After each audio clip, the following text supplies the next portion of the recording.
I'd like to call the Board of Selectmen's meeting of December 16th to order at 1:30. Mr. Pinio, we have no need for a non-public? That is correct. Okay. We're going to start down on F. We covered A, B, C, D, and E at our last meeting, so start with F. That's water and the pressure relief valve South Main Street water tower. Whoever's to take it over, go ahead. Go for it, Steve. So we have the pressure relief valve up at the water tower. This was originally in the original scope for the water treatment plant upgrade project. It was removed due to budgetary reasonings. We were hoping to fit it in last year with any contingencies or anything that we had. We were not able to do that. It is still a high priority project, which is why we have it in here for this year. And this is covered by the rates? Correct. Correct. Selectmen, any comments? Any questions? When was the last time this was replaced?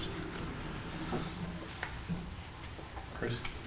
So there was an existing globe valve that was in there that was non-functional. The globe valve has been removed and it has been replaced with just a spool piece. The PRV has been purchased. We have it at the plant. It was purchased by the town individually, and we're just waiting to actually get that put in. But like Steve said, it was put on hold. When was the globe valve put in? The globe valve was put in a long time ago. I couldn't give you an exact date. It was before my time. Yep. I could find out, but that is since it's laying in the bottom of the pit because the manhole cover itself was not big enough to even get it out. So it's probably been 20 plus Yeah. years, I'm guessing, Like- Dave. That's the best we Going can. back in the 60s, we had an issue with it. It flooded the whole athletic fields in the middle of the winter. Lovely. It was shut off.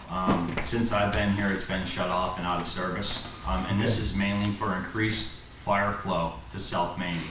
What it does is if there's allowed for increased fire flow through the fire hydrants, it will actually open this PRV and take the tank out of the equation to increase your volume to South Main.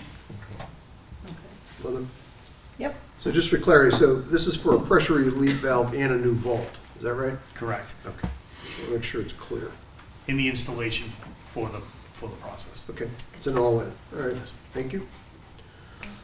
So, just a question. During the Hunter's fire, would having this new valve in been advantageous to the town? No, because during the Hunter's fire, that was everything south of the tank, or I'm sorry, north of the tank. This would just be anybody that's fed off of the tank.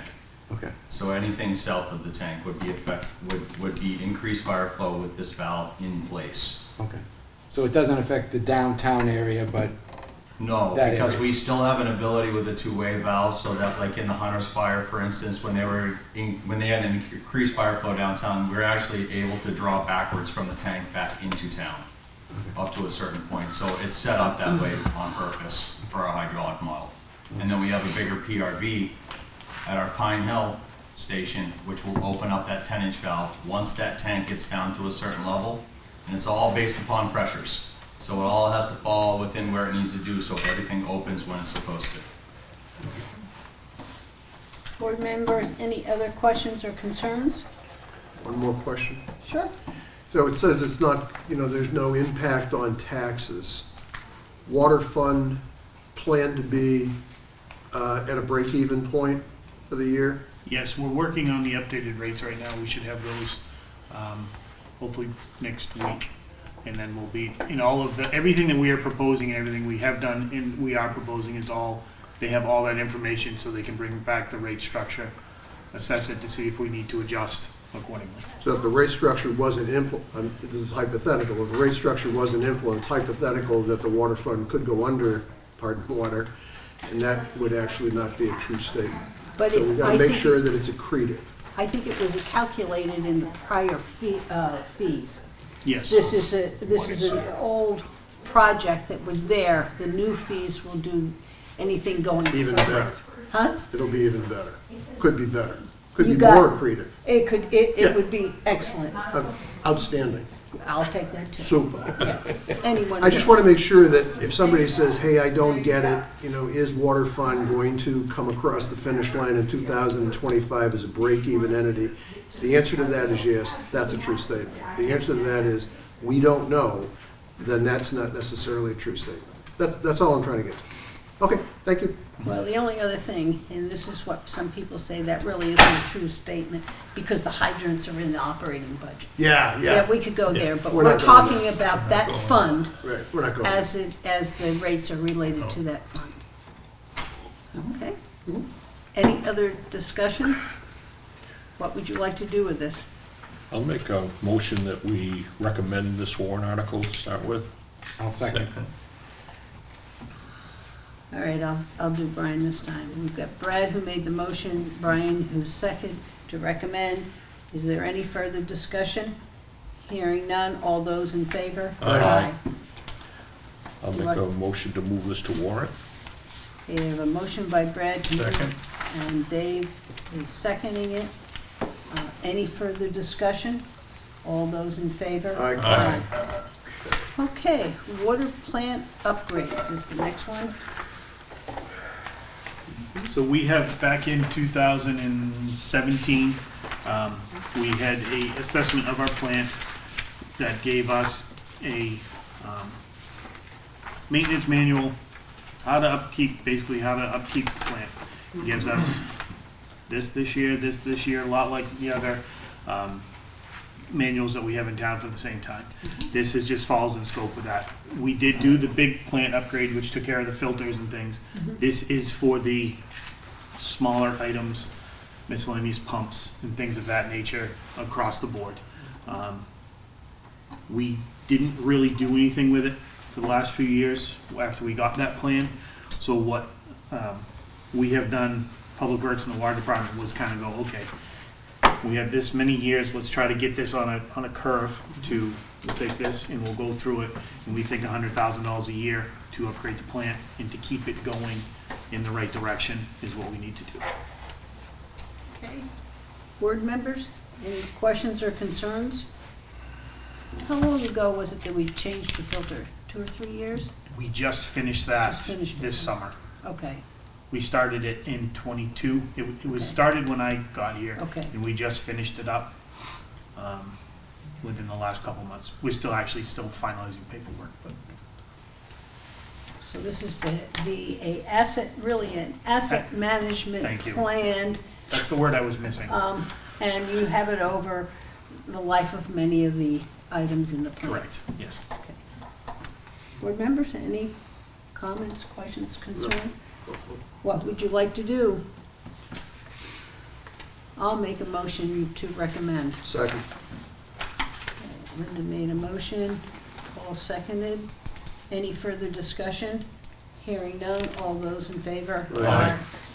Move Okay. to move it to the warrant. All right. Second. Okay, so I have a motion by Paul, second by Dave to move it to the warrant. Any further discussion?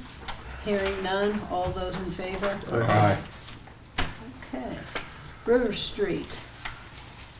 River Street, based on our asset management. Remember the word. Oh, Yeah, gotcha. Yeah, we're together. buzzword bingo. Yes. We have a couple things there. That is an old vintage main. There is the potential of lead goosenecks in there.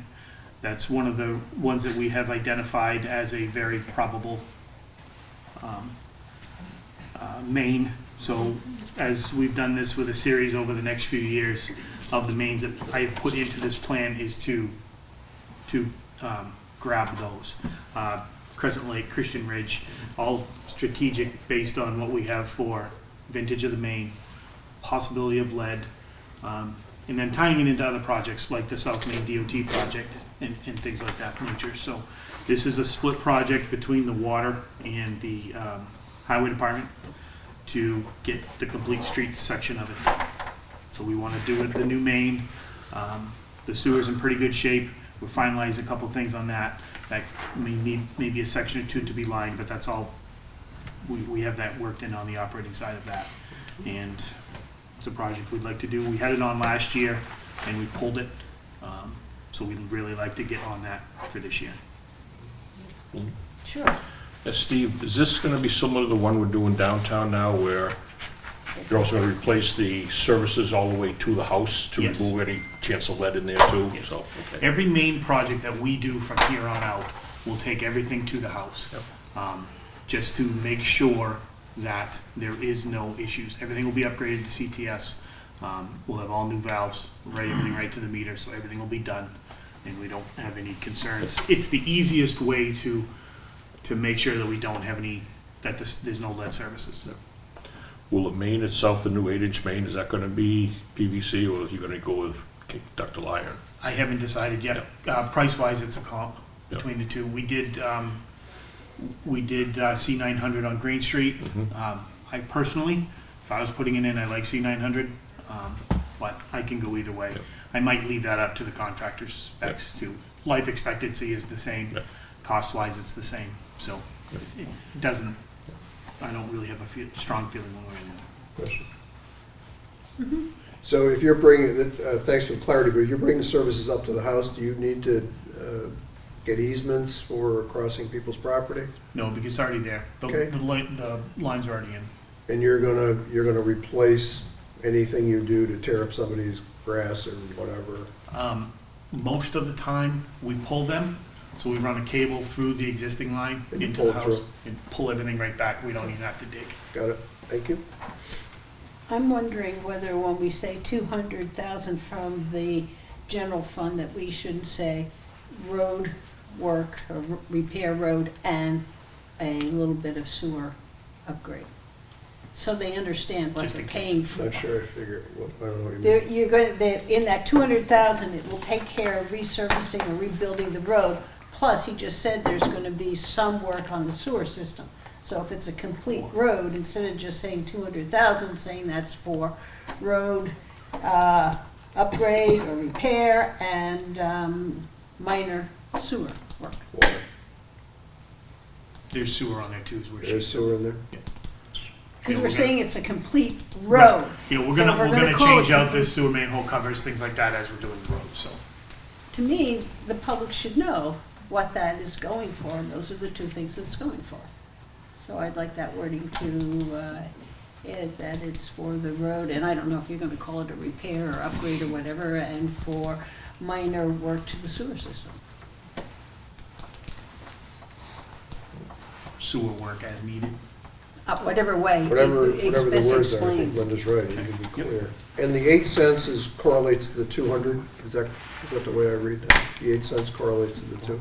Correct, And the 150 correlates to the water rate? correct. Right. With regard to the two different types of pipe, does one have a better longevity? No. Has there been any talk in the water department or concerns about moving away from PVC because of all the concern of microplastics, nanoplastics, and all that stuff? No, it's not like putting a plastic bottle in the ground, so no. Yeah, HDPE, a lot of towns are going straight to HDPE. C900, which is a plastic-based product, but it's the liner and the stuff in them. It's really not in our section. It's not as really a concern. I think I'm with Brian, there's a lot of publicity about plastics, so just Yep. think Understood. about that Yep. with where we are today. Any other questions, concerns? Board members, what would you like to do? Make a motion, we move this forward. Second. Well, can we first, you meant to recommend, right? First Yes. Dave, and then you meant that, Brian? Yes. Okay. Any further discussion? All those in favor? Aye. Just a point of order, you want some modified language to this. Oh, that's right. Right. So I guess we do not move it at this point. We'll do that on the 18th. All right. We'll get the language updated over Okay, the next day or so. and okay. Reworded.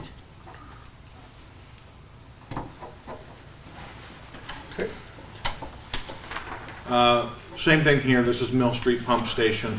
We're going to rewrite the language on this one because it will be a bond. We don't know if it'll be an add-on to the existing bond or if it'll be a separate bond through the state revolving loan fund. But we've had preliminary conversations with the state. They're good with us going forward to secure additional state revolving loan fund and potentially loan forgiveness for this project. Steve, anything else you want to tie into that? No, it pretty well sums it up. I mean, if you would like background as to why we're here. Yep. So this project came before the board, I think, back in '21 originally, if I'm not mistaken. It was before my time. I think it was '21. 22 was when the bond was. The bond was in '22. And that initial funding request, I think, was based on some preliminary estimates. Also didn't include any construction oversight, which is a needed portion of this project mandated by DES. So the new number that we have is based on real accurate numbers, real-time accurate numbers, with the addition of the construction oversight, which came in at right around 455. So that's almost, it's about half of what this ask is. 455,000 for construction oversight, Yes. and we, okay, As I recall, you gave us a printout on how you were going to the Yes. numbers Yep. with that. Yep, based on where we were at. So we went out to bid on this last January, with our initial engineering firm. Some things happened with them, and we were not able to start this construction project, so we tabled it and went with another engineer to do the oversight, and we are going to start the rebidding process hopefully in January. Should go out to bid somewhere around the first of the year. That is the working plan. Can you explain to me how you're going to allocate the $648,000, which was a warrant article in 2023 Okay. for pump stations, and whether it's in this or whether it's all moved to Laner Street? So the 648, 150,000 of that is being allocated to Laner Street. 455 and change, the construction oversight money is being allocated to Mill Street, which leaves a balance of about 35,000, round number. And part of this process, due to some of the time constraints we have on when our money ends. So the 648 time is December 31st. That's correct. That's So what I've I- spent all but 35,000 of that already. I'm ordering in the pumps for Mill Street. We are going to supply the pumps for this for two reasons. One, I need to spend the money. We also have 708,000 that is due to expire in May of '25. So we should be in pretty good shape with that. But I'm going to take the balance between the 648 and whatever I need out of the other account. I'm going to purchase the pumps for two reasons. One, to spend the money, and two, we prefer flight pumps. And due to state requirements as far as or equal pumps, contractors are able to substitute pumps that we feel are inferior. So we are going to take and purchase the pumps that we want, take that out of the equation, and then they will do the installation. I'm not a huge fan of doing that because we take on the ownership of the pumps at that point as far as warranty matters and things like that. But because of our time frame, and we obviously don't want to lose out on any of this funding, that's the path we're going to go. Board members, anybody else? yeah, was some of that decision you made, was some of that born out of the conversations down on Forest Road? Forest Road? Yeah. Because Remember there was a debate on what pumps to use just for folks. Different, they No. were different types of pumps. whole different animal. They're not- Oh, okay. No, okay. whole different animal. Trying to That's, catch up. yeah, whole different animal. Yep. Thank you. So I'd say anticipate updated language for Got it. Wednesday night. Thank you. So you'll have the answer on, you're not going to have the division out by Wednesday night, just the wording of the warrant article is going to change. So we still will not know whether we fully have been allowed into the forgiveness loan when this comes. Well, we won't know. We won't know that until spring, after we vote. So they won't make a decision until we give them everything as far as certificate of vote and all of that. The preliminary conversations are, they have the money, they're open to it, but they won't make a decision until we have an authorization to borrow, which we So we- won't have. So we'll have to word it so that we might, because we won't be able to tell the voters we definitely are. My understanding from the 2022 warrant article, we had 672,000 in ARPA funds. And that, with that, there was $151,200 in forgiveness loan. That's what we told the public. So the other thing that I would say about this one is, with it being a bond, if for some reason the state revolving loan fund does not accept it, by holding the bond hearing, that does give us a mechanism to go for a traditional bond, which we don't want to do.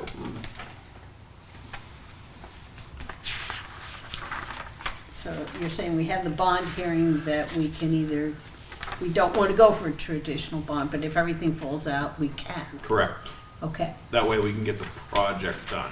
So we're going to word it in such a way that the forgiveness loan is going to be, if possible, or something. Yep. Okay. Yep. So we'll have that updated for Wednesday night. And just so you're aware, this one you won't vote on until the bond hearing. Okay. Brad? Just one other thing too, and then you mentioned that 672, in addition to that, we were able to roll over approximately another $100,000 that we didn't use of the ARPA funding from 108. 108,000 from the Port Wayland project there. They allowed us to roll that over into this project too. Yes. So we had some extra, So we had 780 in ARPA I think funds. that should run it up to a little over 800,000, didn't they? Yes, and we have a balance of 708. So now wait now. We've already spent a little bit of it, but we have a balance of 708. That much I can tell you. I can recall without looking. Board members, anybody else have any questions or concerns? All right, we'll go on to the next one, is the small sewer pump station evaluation. So this one is to service the rest of the pump stations, not other than Laner and Mill. So we do have more stations in town that are in need of repair and or replacing. So this is going to be the first step of getting an assessment so that we can then start to update that asset management or create that asset management plan on how to repair or replace the rest of the remaining stations over the course of their serviceable life. So put another, if I could. Yeah. Yep. So put another way, we're gonna hire somebody to go out and assess the smaller ones to determine the sequence of events, to either replace, modify, whatever the right wording is. Yes. And it's gonna cost $100,000 to do that. That's part of it. The other part of it is to buy and upkeep those as we go. So it's not just an eval. My hope out of this from preliminary talks is an eval and at least start to get the permit process going for the first station to be replaced, which I believe is going to be the Mushroom. So the reason I asked, I kind of did that is this reads to me like a plan. Mm-hmm. This doesn't read to me like a plan and buy stuff along the way. It is mostly a plan, but there is also some other things in there to go with it as we Am go. I the only one that's feeling it sounds like a plan and not a plan, and some do? I mean, I'd be more comfortable if you said along the way, we're gonna be actually, unspecific, because you don't know, that there will be some capital purchases along the way. Well, it is only $100,000, so, even a smaller pump station is, you know what I mean? So this would be step one of this process. We can't do anything without a management plan. If I come in to sit down and ask for money without a management plan to back it up, it's not gonna fly. Brian, you have a question? So I see in this that it says repairs, replacements, and maintenance. So I see that in your warrant article. I just think that maybe we modify the title a little bit, because it says evaluation, and you could say evaluation. So sewer pump station evaluation, comma, repairs, comma, replacement, maintenance plan, or something like that. Just pull out evaluation Then in the warrant article explains it. How many are we talking about? That's Yeah. the thing, I want the number. Yeah, So this would take care of the other There's 9 total. 9 total, so we're working on the other 2, so this takes care of the other 7. So these are gonna be 7 small Mhm. stations, and I And think they- that, And the remaining 7, none of them are all really the same size, so Mill Street, Lane Street, I mean, they chunk down in size as they go. Yeah. So the smaller one will be less, when, they're not all gonna be a Mill Street that's, 2.5 million. yeah, I just wanna give the voters the understanding that we're talking about the 7 smaller, Remaining, yep. remaining, smaller, there's gonna be smaller than Millen, Yeah. and, but I think 7 needs to be there, so they have an idea of what we're talking about. Brian? and, yeah, and I think Linda's right, the evaluation part, just get rid of that word, and if you can say something else, I mean, it's okay to say replacement and maintenance, or plan to, whatever, however you think it will explain it, just so that when people go to vote, a lot of people just read the titles and then they skim the warrant article and they could miss things. And you want them to approve of something that you need because they understand what it is.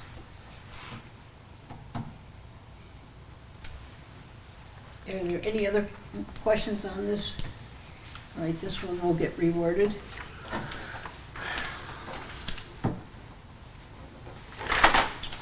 South Main Street, sewer construction, Steve. This one we're gonna table, till, we're gonna push it a year. Revisit it next year, for a couple reasons. One, I don't think we can have it ready to build this year. So there's no sense in trying to push it, because we have couple issues with the bridge downtown. What that pipe is that goes through the bridge abutments, how we're gonna replace it, if we need to replace it. We also have some questions along the line of whether or not we can get away with some slip lining, so we don't have to do the whole main. So there's a little too many questions to try to do this now and try to get all the permitting done for a fall start. Because we're gonna be finishing the water in the spring, so we're just gonna push it. Yeah. We should be in a much better place and have more answers in a year. Mhm. Paul? Is there any risk, other than you don't have the capacity maybe to get at this, but is there any risk to the system? No more than there already is. I mean, we know we have an I&I problem. It's not, none of us expect it to get any worse by Okay. any stretch. The question I asked Steve was in terms of the drainage and the repair of the road that comes after it, Right. whether that delayed and we have an opportunity to get a grant of $1 million that includes the parking lot at Dockside, and he felt that that would not affect that. That's a bigger government grant, so the timeframe on that is probably even further out. When we started this a year ago, our goals were water in '24, spring of '25, jump right to the sewer, fall, spring of '26, then jump to drainage and things. That was a very aggressive hope, and we're probably gonna have a little bit of a year or so in between each of those as far as just the way the funding is gonna work and permitting and just reality. Brian? So just for a point of information, what kind of water lines, what type of water lines were in the downtown corridor, and what did we install? It's So- been said before, but, Most of it was cast iron, Yep. and we put ductile iron back in. So there is some galvy lines that got replaced with galvanized lines, some that went over to Dockside and things like that. We replaced those with CTS, which is plastic.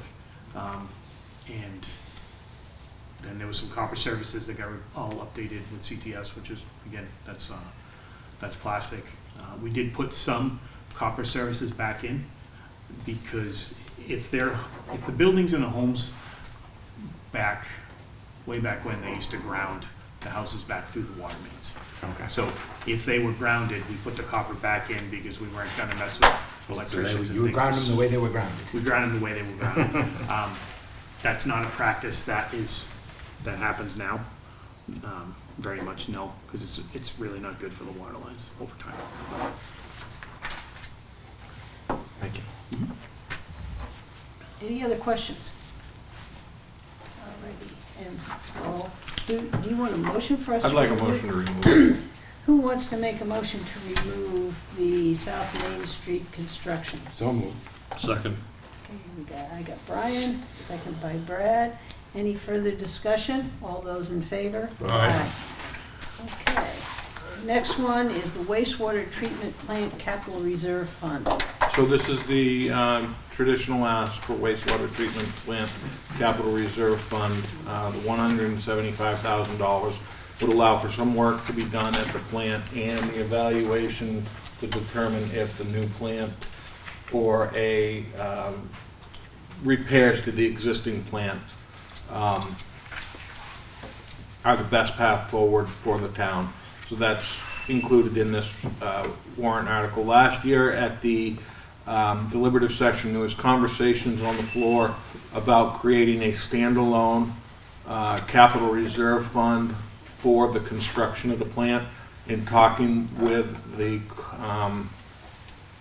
engineers, while they understand it and they agree with putting money into a fund, they cautioned us because it does create some risk for state revolving loan fund and loan forgiveness. So they recommend we not build out a singular capital reserve fund for the plant, but we continue to fund the capital reserve fund for ongoing repairs. Board members, anybody have any comments? So, question, or just comment? So, on the CRF, as of September 30th, we had 329,330 in there. And we have 165 of encumbrance, 164.7, which leaves a balance of 165. So this 175 really just brings us back to top us back off. Is that kind of the strategy, is to build from there? So it's my understanding with talking with Dave, he's a little bit behind on his encumbrances and his purchasing. So that number will, the 163 that you have, or Yeah. whatever's encumbered is gonna go up. It's gonna go up, Yes. So we won't be carrying 300 and something in there. 330. Yeah, 330 won't be in there. So your capital reserve fund, if you just a snapshot, it's actually moving in a down direction. Is that funding level enough? Well, that goes back to the conversation of, are we band-aiding the plant? Are we upgrading the plant? Are we rebuilding a new plant? And that's one of the goals for '25, is to Answer that question. answer that question. Okay, thank You you. know, can we take the existing plant and Yeah. stretch it for another 10? And I think Wood and Kern did a nice job when they came to talk to us Yeah. about that, and we had put money into this plant through this capital reserve account, and kept on saying, oh no, we'll put the money into it. Yeah, But if we do new, this is not wasting money. yeah. And then we heard, if they did a new plant, they would abandon the existing plant. Yeah. So that, and then they thought that there was a So possibility. that's a So work I'm, item, I'm so- very much in support Yep. of this and doing that evaluation, so we can come forward with something that is a plan for the future. Brian? Yeah, the feeling I got from them is they seem to think we had a fairly healthy plant. And that it could be upgraded without completely being rebuilt. That's the take that I took from that. That was a take I took. And so I think that we make sure that we have funding going forward in place to do that while we do this evaluation to, you know, and see. They made it seem like we could get a good amount of years out of this plant, that it's got good bones. But they wanted to take a closer look at that. Correct. They weren't willing to stamp on it. They wanted to do the type of evaluation that we're gonna need if we're gonna go down that path. Brett? Yeah, and I think it also goes along with our line of wanting to address the I&I that Steve was talking about a little while ago, because the more we can cut down on that and make this plant not have to work as hard or process as much wastewater, it's gonna extend the life of it also, so it's gonna be, you know, by spending money in that avenue there, which we wanna do anyway, is gonna extend the life of this and our need to go out and come up with, you know, $10 or $15 million for a new, you know, sewage treatment plant. Yeah. And I'll bring back the unhappy subject of the capacity study That's the And- question. That's all in too, yeah. that we've been asking for, because I think as we move forward there, this is really both on the water and the sewer, or with the development and with taking a look at what these plants are going to be in the future. Paul? Yeah, I was, thank you for doing that, Linda. I was, when I hear that the plant is healthy, it means, you know, I hear well-run, well-managed, you know, we got some operational efficiencies we can mine out of it. That's part A. Part B is when we look out in the town and we see the growth in areas of our town, the question of future capacity is necessary to answer. So we gotta make sure we keep to Brian, the bones, whatever, that thing running, we can get some efficiencies out of it, maybe get a little more capacity. But the bigger question is, a work plan item that says, what do we forecast to be the plant capacity we need in 10 years, and how do we organize ourselves to get there? Those are two paths for me. Yeah, and one of the biggest problems is that our fluent disposal is the limiting factor. What The disposal? plant, the fluent Oh, the disposal disposal side. is our bigger Yeah. problem. The plant has a larger capacity than the. Crank it through, we might not be able to put it anywhere. Correct, Yeah. so we've got to take a look at it on both sides. And some of the mains too, the Mhm. pump stations that feed them, I mean, you have that ripple effect, so. Yeah, yeah, Mhm. yeah, okay. All right, so- Yep. Oh, all right, sorry. So, my last question would be, does everybody agree that this is money well spent? Yeah, I agree. Make a motion and we'll find out. Well, that's where I was heading when you. Make a motion and we'll find out. I'm going to ask whether anybody wants to recommend this, I'll move that. and I'll second Dave. Any further discussion? All those in favor? Aye. I'll make a motion to move it to warrant. Second, Brian, second. Okay, I made the motion, Brian second. Any further discussion? All those in favor? Aye. Okay, so our next topic, and this was just pirated from the last reevaluation, but it's our municipal reevaluation. Last time it was done was in 2020. We're statutorily required to move forward with this. I think you guys should be aware. If not, I'll make you aware at this point. There will be a attempt from the Budget Committee to place this into the operating budget. I don't know how that will go. The assessor will be here that evening when they're discussing this. I believe that's the 19th. So he will be here to discuss that. There's pros and cons both ways. At the end of the day, I almost think that the Board of Selectmen may want to consider tabling this. But it's your call. Why? Till the budget committee acts. Well, or do we want to make a stand on the way we think it should be done? That would be the why we would table it. That would be the only thing. Can I just get some clarity? So one option, if I understand, is we potentially would put something like this in front of the voter. And we're basically, if we take all the words away, we're basically saying to the voter, we got the money up on the balance sheet. We'd just like to, because you have to give us permission to expend that money. We need your permission. By the way, voter, if you don't give us permission to do that, our good friends down in Concord may step in and do it for you. Is that kind of the sum and substance of this conversation here? But if you do give us the okay to do it, it doesn't cost you anything, because it's already you already paid for it, it's up on the balance sheet. Another party may come forward and say, no, that's not a good idea. Let's just increase general taxation by whatever $200,000 generates in terms of pennies per tax rate, and lay that on the voter and have them pay for it through general taxation. If the voter were to say, this is my question, if the voter were to say to the budget in total, no way, not doing it, default, what happens to that? What happens to that? The state will step in and do it anyway. So the logic is almost inescapable. It's going to get done. The question is, do we want to do it through general taxation, or do we want to do it the way we're proposing? Or did I miss it? I'll go in another way.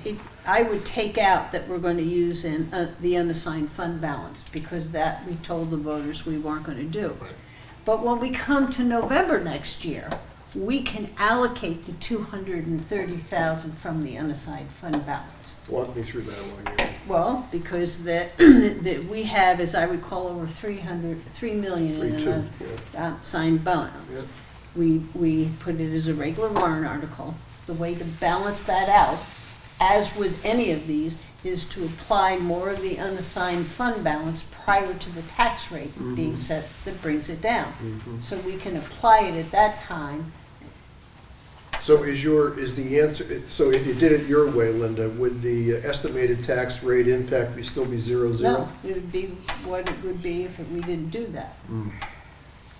But because we ran into trouble taking the unassigned fund balance and applying it to warrant articles, and after that debacle, and for all the years prior to Jim getting here, we always did it at the end of the year and applied it to the tax rate, because we knew right in front of us how much we had. And what happened when we applied it, and then we had bills coming in at different times, wiped out that unassigned fund, unaccounted fund balance. So to us at that point, we said, no, we're gonna apply our unassigned fund balance to the tax rate instead of a warrant article. And that's why I will stick to that word. Yeah, okay. Any other selectmen? So whether it's in or a warrant article is what's in front of us. If it's in I'm concerned about, we keep on putting more and more into the operating budget, we just dig ourselves into a bigger hole. Right. And so to me, I'd prefer to put it out of the warrant article. If they want to stick it in the budget, that's up to them, but I would prefer it myself as a warrant article. And if it goes down, the state's going to come in. Do it If anyway. the default budget goes, and we get a default, and they put it in there, it's going to go either way. If one of those don't go through, it's going to be the state. Hopefully we could do it in, my big sell is we know who is going to do the assessing and the price tag. And, Yep. what about our cyclical evaluations? The cyclical does not happen on the year that we do the. Correct, I reval. understand. But where does that fund come from? Those monies come from? Those are in the operating budget. So if we go to default, They'll be there. they'll be there. Correct. So why have those cyclicals go to the operating budget and not have this go to the operating budget? I prefer it as a warrant article. I think it's clear to the public that we're going to be spending the money for that. And one of the things when I came on to the Board of Selectmen, and one of the reasons we have the number of warrant articles, that they were upset with things being buried into the operating budget, and they didn't have the chance to vote on it. Maybe we should, this is something that's kind of a necessity. We can't really not do it. Should it be something that we balance the cyclicals with the full reevaluation over a 5-year period in our operating budget, so that we flatten the cost, so that we're not spending a little bit, and then spiking on a 5th year? You can't do the reevaluation a certain percentage each year. The cyclical gets you set for the reeval, and where they are, then they go into neighborhoods and they can move it around. I The understand state requires you to do that. You can't put money in the operating budget and hold it over I 5 understand that. years. So I don't see how it goes in the operating budget. I'm not saying in the operating budget, but maybe if we have to, I'm not sure. I don't know. We could do a capital reserve Reserve account account. if that's what Yeah. you're talking Yeah. about. We talked about possibly doing Yeah, that. I thought I heard you, kind of going around to the, would we net this? In other words, if it's 250 for this and we have the cyclical evaluation, that we've netted out, which I think we do, right? We would net that, that's a given. Can I ask one other question? And I understand where you're going with this, but if we did a cash forecast, this is 200,000, we got a 3.2 unrestricted fund balance. We look out 5-6 months, do we have any major calls on the balance sheet that are gonna take us down to a level of unacceptable? If we did a cash forecast and said, our cash estimate is such that we should be able to do this, then I could be really supportive of what you want to do. I thought we had 900,000 come in from a payment for the July 2023 storm. That So is that's- correct. That's why I was feeling pretty good we could do it. Yeah, again, I don't mean to hurt anybody's feelings, but cash forecasting is, our balance sheet right now is pretty healthy with 3.2 million on the cash side. Question, is there anything that is going to, other than, a road takes a, is there anything that we see coming at us that is gonna take us to a level of cash on our balance sheet where we have a risk? If the answer to that is no, that would be good information to have for the voter. Yeah, I think one of the variables to that is having a conversation with the tax collector and say, okay, what's the percentage of taxes that have been collected to Yeah. this point? Because that is the major That's your big driver. of our Right. revenue. And I think the tax bills are due July or January 3rd, is that right? I thought they were in December, yeah. I got mine, it's in December. I know I got it, but I don't remember the date it's due. So my brain just thinks either we put it all, the cyclical and this, in the operating budget, and it's just there so that it's always in the same place, or if we pull it out and put it in the capital reserve account, because it just doesn't make sense to have a warrant article for one piece that adds up to the other 4 years' pieces put together. It just, to me, it doesn't make sense. That's something to think about. We've talked about a That's something to capital, think, that's something to think about. Yeah. we've talked about a capital reserve account, but as you come into those years and you look at the capital reserve account, we start running out of things we want to put cash in. And for what do we want to save? And that's, I think, the question we're looking at now, But if I could, I think Brian's comment is, you've got a current operations question, take it out of current operations. Going forward, set up a Christmas club, if you will, or an annual fund to fund that, but right now you have a current operations question. And so then that comes back to, do we want to, as a board, table this and let the budget committee put it in? That's what we're going around on here, and that's what we're talking I don't about. want to do Dave? They're gonna do that Thursday, Me. No, yes, Thursday, yes, 19th. 19th, after our meeting, so it's kind of, Why don't we table to see what they're gonna do? I like the idea of having it as a separate warrant article, personally. I think it just shows that the money is there and what it's gonna be used for. A lot of people, as you said, say that some stuff is hidden in the budget. Well, this wouldn't be. And the reciprocal is certainly a lot less money than this. So, it's reciprocal, 120, 125, something like that. 45, Yeah, it's only about 40, 50. 45 a year. Yeah, Kind 45 of or my 50,000, feeling, yeah. yeah. So, The 4 add up to the 50th year. Almost. I think the scary part for me is, the general fund right now is Yes. sitting at an 11% increase. Yeah. Another $200,000 is another percent on that. Dodge it up. So all of a sudden, we've creaked up another percentage point, and then we gotta have conversations as negotiations go forward Correct. about non-union raises. So So the incremental increases within the budget are hurting us, and, you know, I'll just say it. The department heads have made out really well with the budget committee and not having a whole lot of cuts made. So the last piece is, you put this out as a warrant article, and the voters who are voting yes or no on it have to realize that it doesn't matter what they vote on it, we're gonna be spending the money anyways. This is the hard part, because then they're looking, they're going, okay, I decided I don't want to spend that money.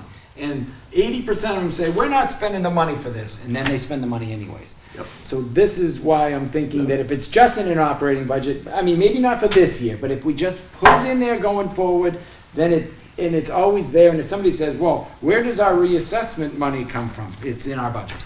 I prefer to put it, if, not in the operating budget, in the future. I do a capital reserve fund. I'm fine with that Because too. I In the think- future, yeah. For the But the- future, I just think Yeah. that it's one of those things that it's just a reality. Yeah. And as I recall, it passed last time. It was not a big, It passed overwhelmingly Yeah. last time.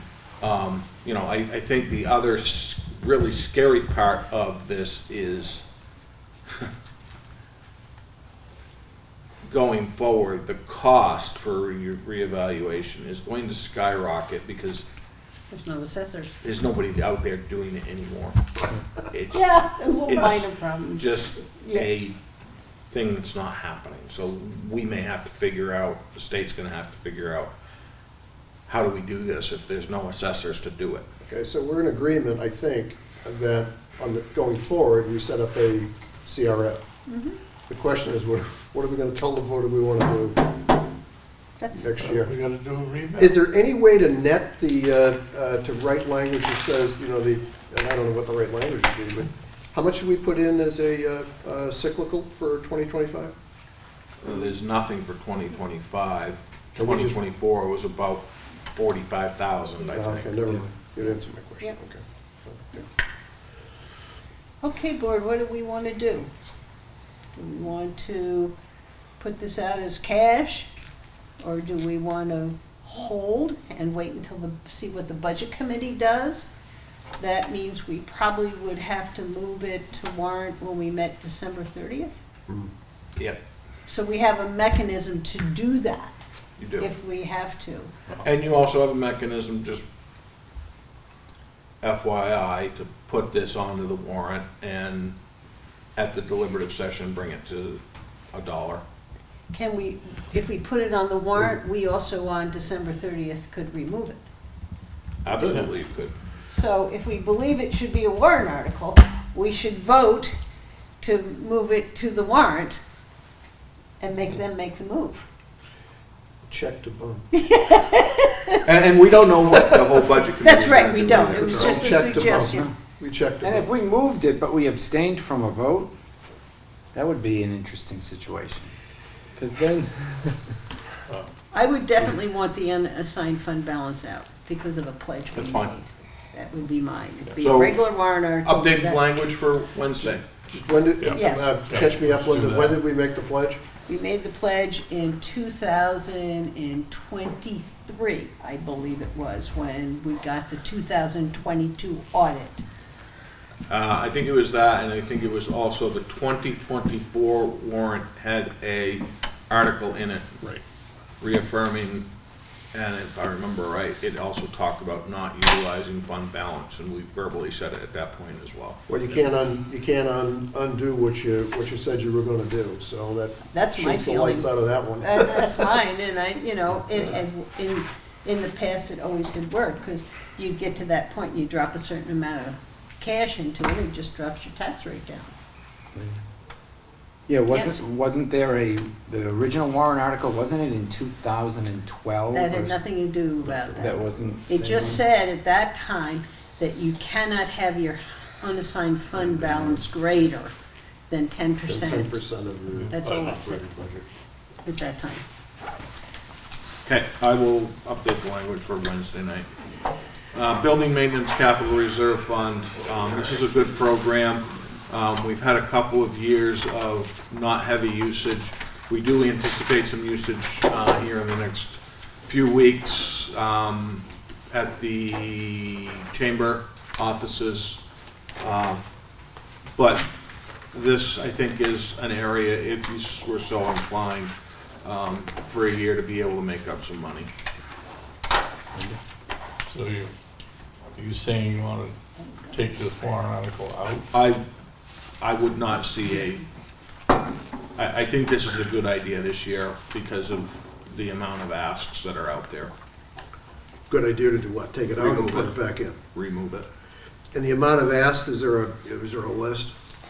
Well, Kind of like, I was gonna kind of wanna go back to Yeah. that. I was waiting until Yeah. you guys talked, so Brian wants something, but let's look at what we have hanging out there Yeah. before we go through these capital reserve accounts. Yeah. Brian? And I don't mind pulling it out. I'm wondering how much is in the fund right now? hang All on, right, I've got it here too. 230? Building, Building. I don't remember. maintenance. I don't have it in Looks front of me. like 160,000 if nothing's gonna come out, other Right. than 37. I'm looking at 103, but anyway. somewhere So I got between. 230, Where did you- 160, mine's, and I was grabbing another number, Brian. Okay. 10-7.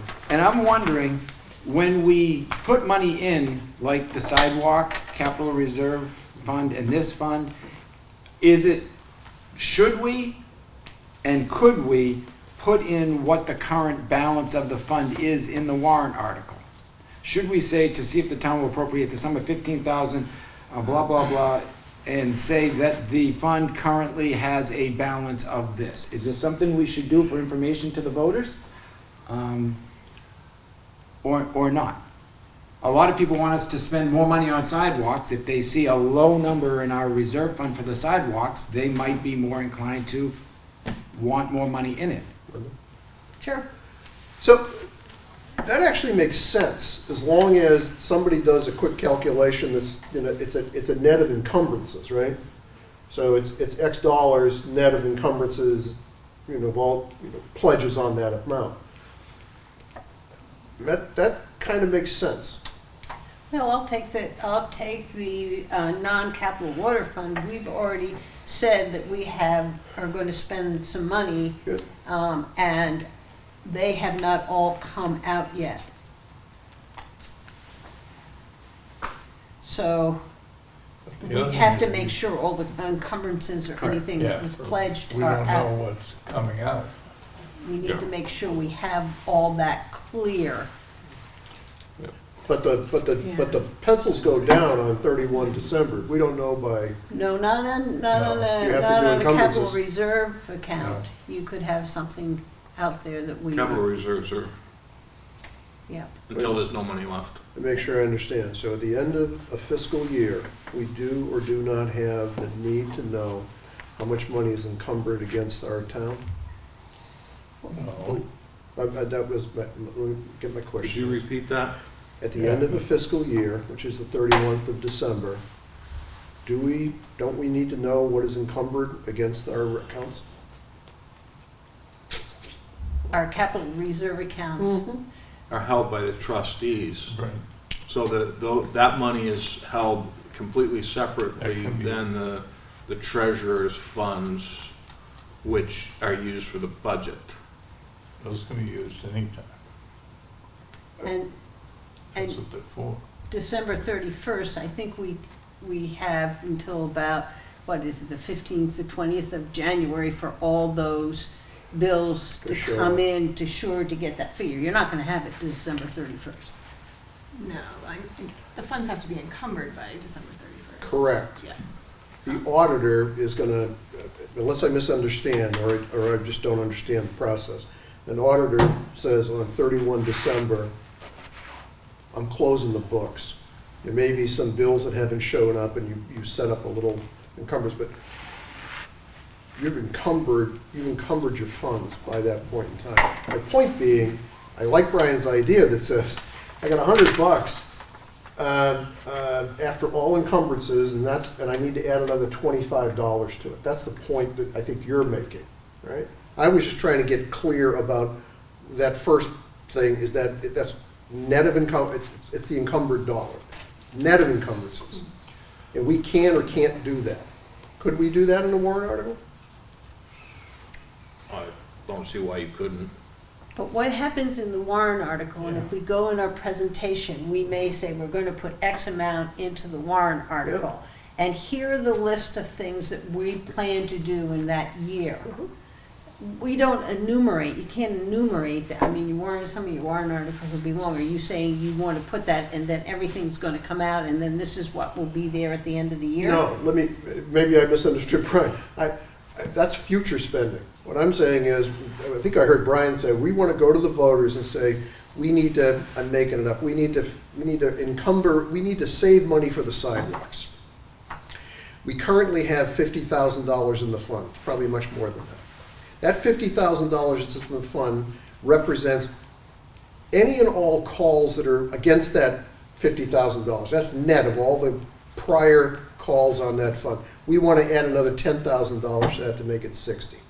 Right. and- That's what you're saying, Brian, isn't it? Yes, and he's saying that, and here are the projects, because when we put it in, we usually give a list Yeah. of projects that it's gonna do. So you may put that amount in, but we do this project at the end of the year, you're gonna have something different. So you then start putting the ins and outs in the warrant article. Because that's what you have, you're gonna add 50 and you're gonna spend 75. So at That's the end clarity. of the next year, you will not have the same amount. I'm not willing to just saying, this is what's in, this is what we're at, if you're not gonna tell them what's gonna come out. So you're into the future spend, and I would agree with that too. I would agree that says, here's the balance as of 12/31, here's what we want to add, here's the projects we want to add. I'm totally in line with that. May I ask a Yep. question? Absolutely. So, for my department and the things that I deal with in the capital reserve, and I would think that this would, for all the funds, whether it be for building maintenance, let's use building maintenance, for Jim just kind of touched on it, some things we want to do. By the time you print these and they get posted to the time that they vote on, there's a period of window there, so that would be, I guess my question with what you're saying is, so it says this, okay, to Brian's point, there's $50,000 in the buildings right now, and this gets written and this gets sent, and it's done. Well, by the time they vote on it, there might not be any money left. So if somebody's looking at that, wouldn't that, you know what I mean? Oh, there's 50,000 and we don't need to do it, but I've spent that from the time that you guys vote on the warrant article amounts. Into March. Because we just had a major roof go. Right, that number's gone. So There's the problem. So from a practical standpoint for us as department heads, whether it be my vehicles, I have whatever in there, I don't plan on spending anything, but I could come to you and say, look, I just lost the motor in this, I need to do this, I have this money, we need to do this now, and you guys say, yes, okay, but on the warrant, it says, well, I have this much money, but I don't really. Yeah. That would be, from a practical use standpoint, that would be my only question. Does that shut down our spending from the time these are printed to the time they're voted on? Because the number won't be the same. It shuts down your project list.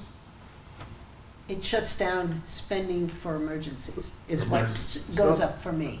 Right. No, I would counter that and say,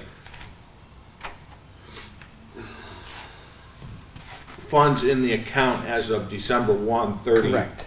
December 31, Correct. 2024. That's the way you would do it. So the voter would have a snapshot of what was there at the end of the year and what you're asking him for the next year. The voter really doesn't need to know every single thing that you're gonna do with that account going forward, because that changes by the minute, the day, the week, the whatever. But I'm just wondering, and that was my only concern, is wondering if at the end of the calendar year, as Paul said, the voter sees a snapshot of what this is in the account and we're asking you for more of this. They'll know and understand that we're spending that. That's what that money is for, is to spend it on future projects. So that's not an issue, and it doesn't matter what gets spent from January 1st to March 31st, but it would give them an idea. We're having a sidewalk reserve account. We're putting another $75,000 into it. As of December 31st, 2024, there's $124,000 in that account. And that's it. Brad? Typically too, once we get our warrant articles ready to go and stuff, that we sit down and do our taping and stuff there, we do our presentation to the public, and we go into each warrant article in each department, we'll come up and speak to them. That's the time too where they go into the details of what the warrant article is gonna be used for this year that we're presenting it for. Like typically when you're doing your equipment capital reserve fund, you're gonna come out and tell us, okay, this year we plan on buying, replacing HD 12 or loader or whatever it is there, so that the public has, the ones that at least listen to that portion of our presentations, have an idea of what is in store for the coming year. And I think we typically do that with all of the warrant articles, whether it's, building maintenance, I think we've talked before about, we're having a roof issue on such and such a building, we need to, paint, 2 or 3 other buildings over here and stuff, and that's what we're gearing towards. So typically, I think we tend to do that in our presentations, and that's all made to the public without having to get real wordy in our articles there that people come in to vote on and read. You start getting real lengthy and all that stuff, that's when we tend to get the, a little bit less of an approval rate on them and stuff, I think, so. I'm just concerned if we're collecting money for a project and you're gonna take it over a couple of years and you put, I wanna put in 100,000 and I have 600,000. Somebody might say, you have 600,000. I'm not gonna give you a penny more. That's my concern Yeah. about the two. That's the only, Yeah, because they aren't thinking about what we're saving for, and we know there are a bunch of people coming in to the polls who have no idea. yeah. Zippo, and they see a big number like that, they're gonna say no. So that's my concern. I support the idea of having a fund balance as of 12/31. I support that as a good idea. So, Linda? So, and the wordiness would be, all you have to do at the very end of the sentence is said, with selectmen designated as agents to expend this capital reserve fund, comma, December 31st balance, $103,000. So it only adds 4 words to the warrant article. And we don't need to do it for everything I'm only talking specifically about capital reserve funding at this point. That's the only one we carry funds. That's the only one we Is carry. capital, so that's what we're talking about. And Brad's right, we do explain everything when we do our videos, and Steve does a good job, and other department heads do a good job explaining things. It was just a question, and it was something that we thought about, which is good. And if we want to go that route sometime, I think it just gives the taxpayer Clarity. a little bit, because I do have questions asked to me, well, how much money do we spend on sidewalks? How much money do we have to spend on sidewalks? And it would give the voter a little bit of, oh, we have that much money for sidewalk. We have that much money to maintain our buildings. I don't know. Somebody want to make a motion to add that to the warrant articles? Capital reserve warrant articles? I'll make that motion. Okay, I've got Brian made the motion. Do I have a second? Second. Paul has a second. Any further discussion? All right, all those in favor? Okay, I've got Paul, Dave, I'll and, go aye on that too. okay, and I'm opposed. So that's 4-1. All righty. So would you like a motion on what started this whole thing was the building maintenance capital reserve fund to remove? Would you like a motion to remove that? No, I would like to have a conversation about what we are going To to do. include before we Okay. go down here. This was the problem I had with the Okay. trucks. We've held to the side the library parking lot. Are we going to put that in, or are we gonna move that out? That's $160,000. So we Parked that. I'm not sure I understand where you're going with this one. We parked it. We didn't put Right. it in. We didn't make a decision on it. We Right. just stuck it out. And I'm saying, does the board, I want to know, do we want to recommend it? Do we want to move it to the warrant? Or are we not going to do that? Because I'm trying to look at my bottom line. If we're not going to put the library parking lot in a warrant, then I may do something different with the capital reserve. Brad? I almost think, I like the idea where we're going with this, but I think my approach to this would be that the ones that we've parked to date, I think we should get that total up and subtract it to the 4.4 million. We have to see what number we're looking at right now as a total rather than to look at each one individually right now, because I don't, you know, off the top of my head right now, I don't know where we are in comparison to the 4.4. Without going through these, we could, I don't know if we could do that real quick here or not. I should have done this ahead of time probably. I think we're looking at about 3.1. I think we're around 3.1 right I now. think so.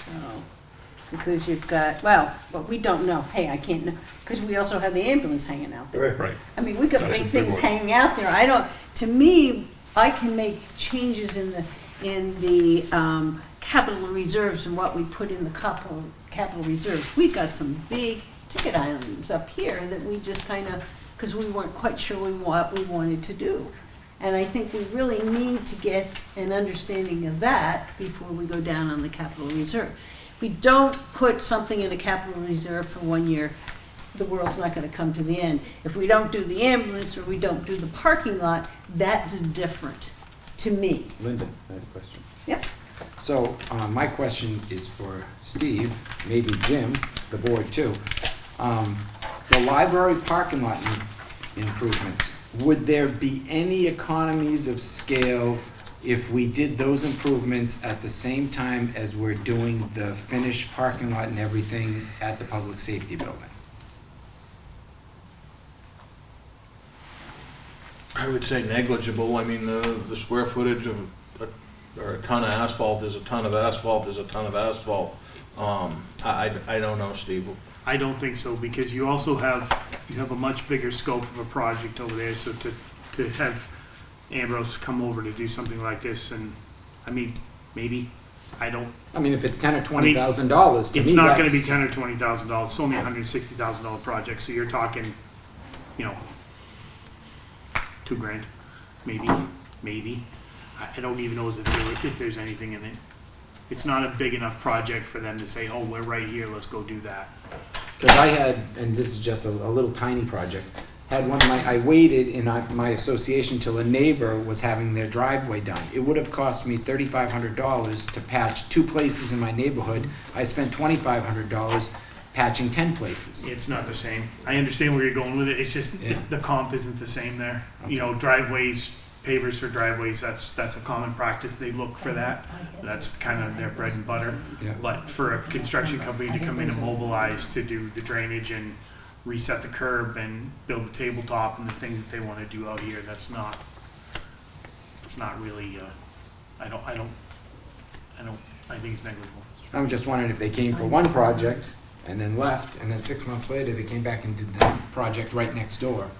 But that's the mobilization That's the cost. mobilization cost, and that's not, you know, it's not like, hey, It would be one thing if these two, public safety building and this library, we were able to do the parking lot and site work under a single mobilization, but, you know, they're gonna go from Town Hall to Center Street to here, and it's all gonna be remote. And so there's no way we could wait until the final paving and drainage and everything is doing on the public safety building? It's done. And that's all done? It's done. So all it needs is the asphalt? It's done. The final asphalt is in. They did it last fall, or this fall. so I mean, they have minor exterior work to do, but it's not, Seems like yesterday, Joe. It does. I thought they still had at least an overlay to do. Nope, they got that in the fall. And so what I'm suggesting is we go to the projects that need to be done and then take a look at the capital reserve. That's, then to go down and there are listed here.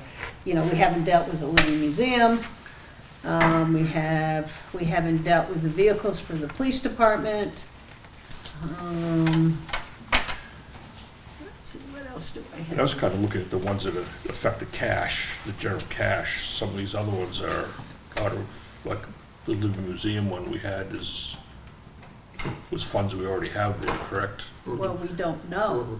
That's what I'm saying. Well, but the warrant article we have presented is $350, Yeah. It's additive. which we have in the accounts now. I don't think that's gonna do with what Oh, we need, so but I'm not saying that, I'm just saying what's in front of us here that doesn't affect what we're, I didn't have. Yep. I think think you're right. I mean, to me, you focus on the things that are core, that are either, you know, I shouldn't say easy to do, but the ones where we have, you know, almost unanimous consent on what needs to get done. And then the other stuff, which is going to be maybe smaller and others, you deal with those later. But the big ones to me, yeah, Libby, may not be big dollars, but it's a big decision, a decision we have to make. Ambulance, big decision you have to make. I'd get those out of the way, and then we get down to the other things that are, I wouldn't say less important, but the other things that you could defer maybe to another period of time.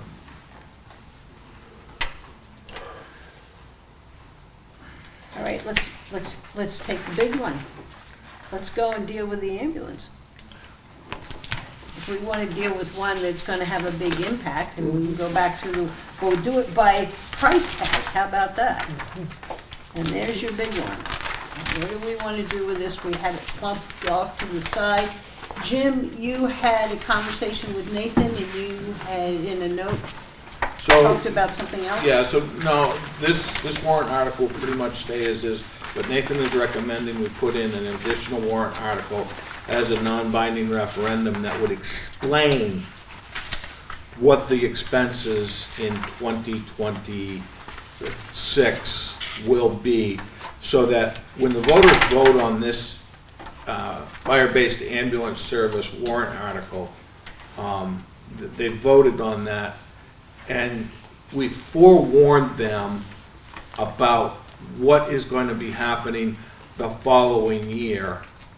And that gives us an understanding if people vote both of these down overwhelmingly, then okay, we know we're maintaining a contracted service going forward. If they show moderate support to both, okay, we got to do more education and informing the community as to what we're trying to do. If it comes in overwhelmingly both, then okay, we know we've done a good job, but we got to continue to move forward and inform the voters. So that's the big takeaway. Is Wednesday night you'll see a article which is a non-binding referendum. There'll be no cash attached to it. It's just an explanation. And so I'm assuming that the 2026 sentence would come out and the one about 2027. So it would Correct. just be, this is what's going to happen in 2025. Correct. Paul? Okay, so Jim laid out a couple of scenarios. So one scenario is no 25, no 26, contracted service. The second scenario is yes, no, contracted service. The third scenario is yes.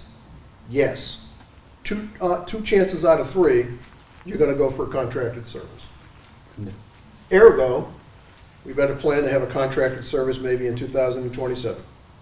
That would be my advice, looking at that. I think that's pretty disingenuous for a committee member to say that. I'm just giving you the handicapping that we've laid out.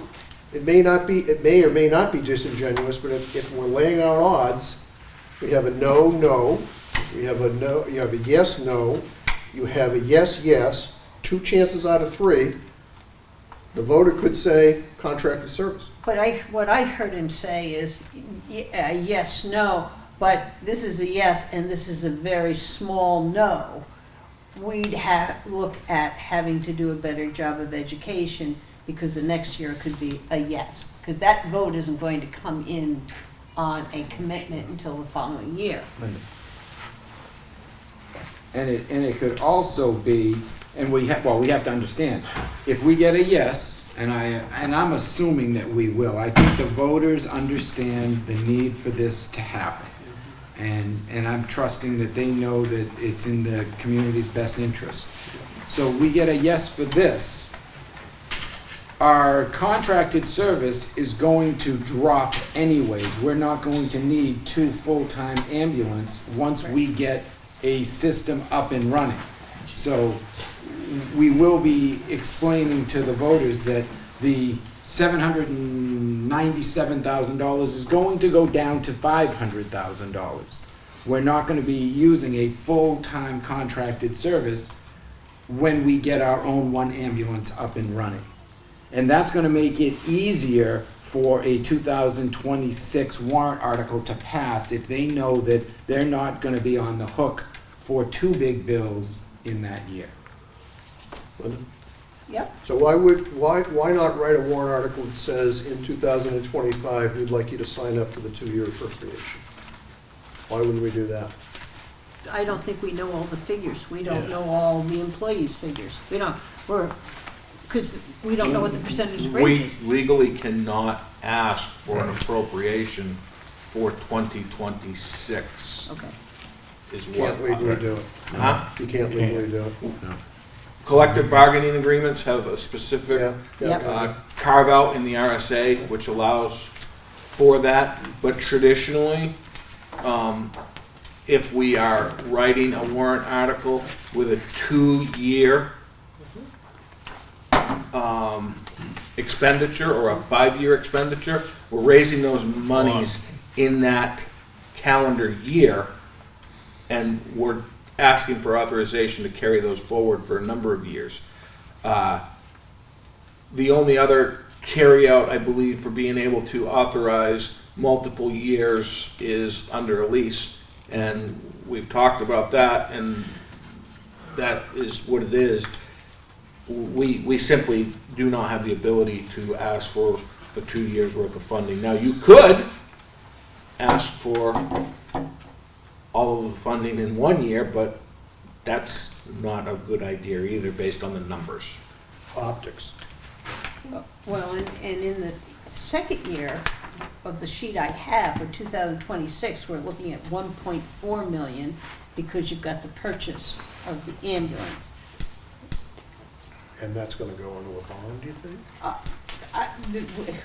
There's all sorts of, we could lease it, that could come down to about 1 million for the next year, and that has nothing to do with what's in it for the ambulance. So Right. that year still has some significant issues to it. Should we try and make things, again, consistent? We need to decide how we're going to be funding police vehicles, and if we're gonna be funding a deputy chief paramedic vehicle, should it be funded in the same way that we're funding the police vehicles? If we're purchasing the police vehicles outright, then maybe we purchase this outright. If we're gonna do a lease purchase agreement on the police vehicles, should we be doing a lease purchase on this deputy chief's truck, and would that lower the cost maybe a little bit in the first year? We'd have additional costs in the second, third, and fourth year, depending on how long the lease is, but does it matter? I'm just wondering. I think your ad hoc committee laid out a program That's my. that works. Yeah. And I would have a real hard time. I came to you guys a year ago, said this is what I think will work. Yeah. We said, let's have this study. We had it studied by a third party. We had it studied by an ad hoc committee. To use Paul's phrase, I think the pencil's down on it. Yeah. And I mean, it this probably, is where it is. yeah, it probably doesn't really matter. It might only lower the cost from $816 down to $780 the first year, or $790, so. And that's kind of when I looked at this, I said, well, could I throw it up, could we do it over 3 years, trying to spread it out, lower it? And I came to the conclusion, I said it there, is we asked a group to sit down, look at it, we got an MRI report. I think we go forward with what the recommendations, I'm willing to go forward with recommendation. You always can second guess Yeah. whatever's there. I thank them for their service and putting this together, and I think we take it out and let it fly and see how the voters respond to it. I think we've done plenty of talking and still do. Paul, you want to say something? Yeah, at least personally, being on that team, I'm signed up for the project, which is 2 ambulances and staff and all that kind of, I'm signed up for that. What we're debating is how do we get the voter to sign up for the project? And I just see risk in breaking this into two pieces. And if Jim says there's no way to do anything to break it into two pieces, I see risk. I'm not saying it's a risky project. I see risk in a voter saying in year 2, hypothetically, I'm not doing it. And then we'll That's the see. risk. And then so, and not to pick at your comment, if that is a risk, we need to have a succeeding year option in our kit to fence that risk. That's all. I guess my feeling is that we put this out. We can put any of these warrant articles, and we can get somebody to put all this stuff in the newspaper that's wrong, and we have that risk out there all the time with it. My feeling, we send this out, this passes. If the next year doesn't, then we'll have to regroup and look at how we move forward. We have a contract with Stewart's through 2026. That's correct. So if it doesn't go in 2026, we're okay through that year. And I am sure that we probably can get Stewart's to take us until our next warrant article. That's what I just asked. So will you just reword this to have us back to us for Wednesday? Is that the best plan of attack? Yeah, I so don't- I think in 2026 and down through the second sentence there, that'll come out. I was just making sure the rest of the people, before I went to that. Dave, are you all set? Yeah. Brad? Yeah, And are we all, without taking a vote to move, are we all agreed that this is going to be the $816,222 is the total of the warrant article we were willing to put forward? And we're taking out just those last two sentences, and if he has to clean up something. And do I have a consensus that that's where we're going? Yeah. Okay. Can we move it forward based on having it? No, I'm not asking for a recommendation, and I'm not asking for a move forward, because all the rest of them, We're still we waiting for didn't more have the language. wording. Yeah, we're We waiting were for going to do that on Wednesday, so I Okay. want to be consistent on that. But I got a general consensus that we're all in favor of the amount. So I think we comfortable counting that amount in what we're going to spend. We just aren't at the point of moving it along. Okay? Yep. Fred, what's the next one you have? The next big one was the 138, which was the library solar. The library solar was once, that's the police cars. Police cars, yeah. That's what that one is. So Yeah. let's go, the next one is a 138 for 263. 263. It was the police cars. There we Okay. go, and they have come in, and so we can move on to that one right now. They have come in, and if they could come up here. We've met a couple of times over the past couple of days, and a couple of takeaways that I observed from the meeting last week. And those takeaways were, what's the benefit of a lease for us? What's the program for vehicles look like? And how do we deal with this going forward? So when I sat down with these gentlemen, I said, look, how did we get into this predicament that we're currently in? We're in a situation where we've got a number of vehicles that have well over 100,000 miles on them. We have a situation where the voters last year turned down the purchase of a vehicle, and we're in a position where we need to replace additional vehicles. And I sat there and I thought about this, and I said to the chief and the captain, how many cruisers do you need? And my understanding, what I gleaned from them, was we need 5 patrol vehicles, we need 2 for school resource officer, we need 1 for detective, we need 2 for administration. Simple math tells me that's 10 cruisers. Okay. and I said it the other day, ideally, and it would be great to be able to have this in the budget and we just simply roll a cruiser over every year. However, based on the predicament that they were put in with the 2016 lease of, what was it, 4 vehicles? Yes. And the non-passage of a vehicle last year, we're kind of in the department's in a little bit of a bind as far as vehicles. What should have happened in 2016 is there should have been a conversation that, you know what, this is a program we're buying into for police cruisers. And what that program means is we're going to lease these 5 vehicles and we're going to come back to you in 5 years and lease 5 more vehicles. The rationale is for those first 5 years, those vehicles are for primary response for the officers. Low mileage, they would be lower maintenance vehicles, and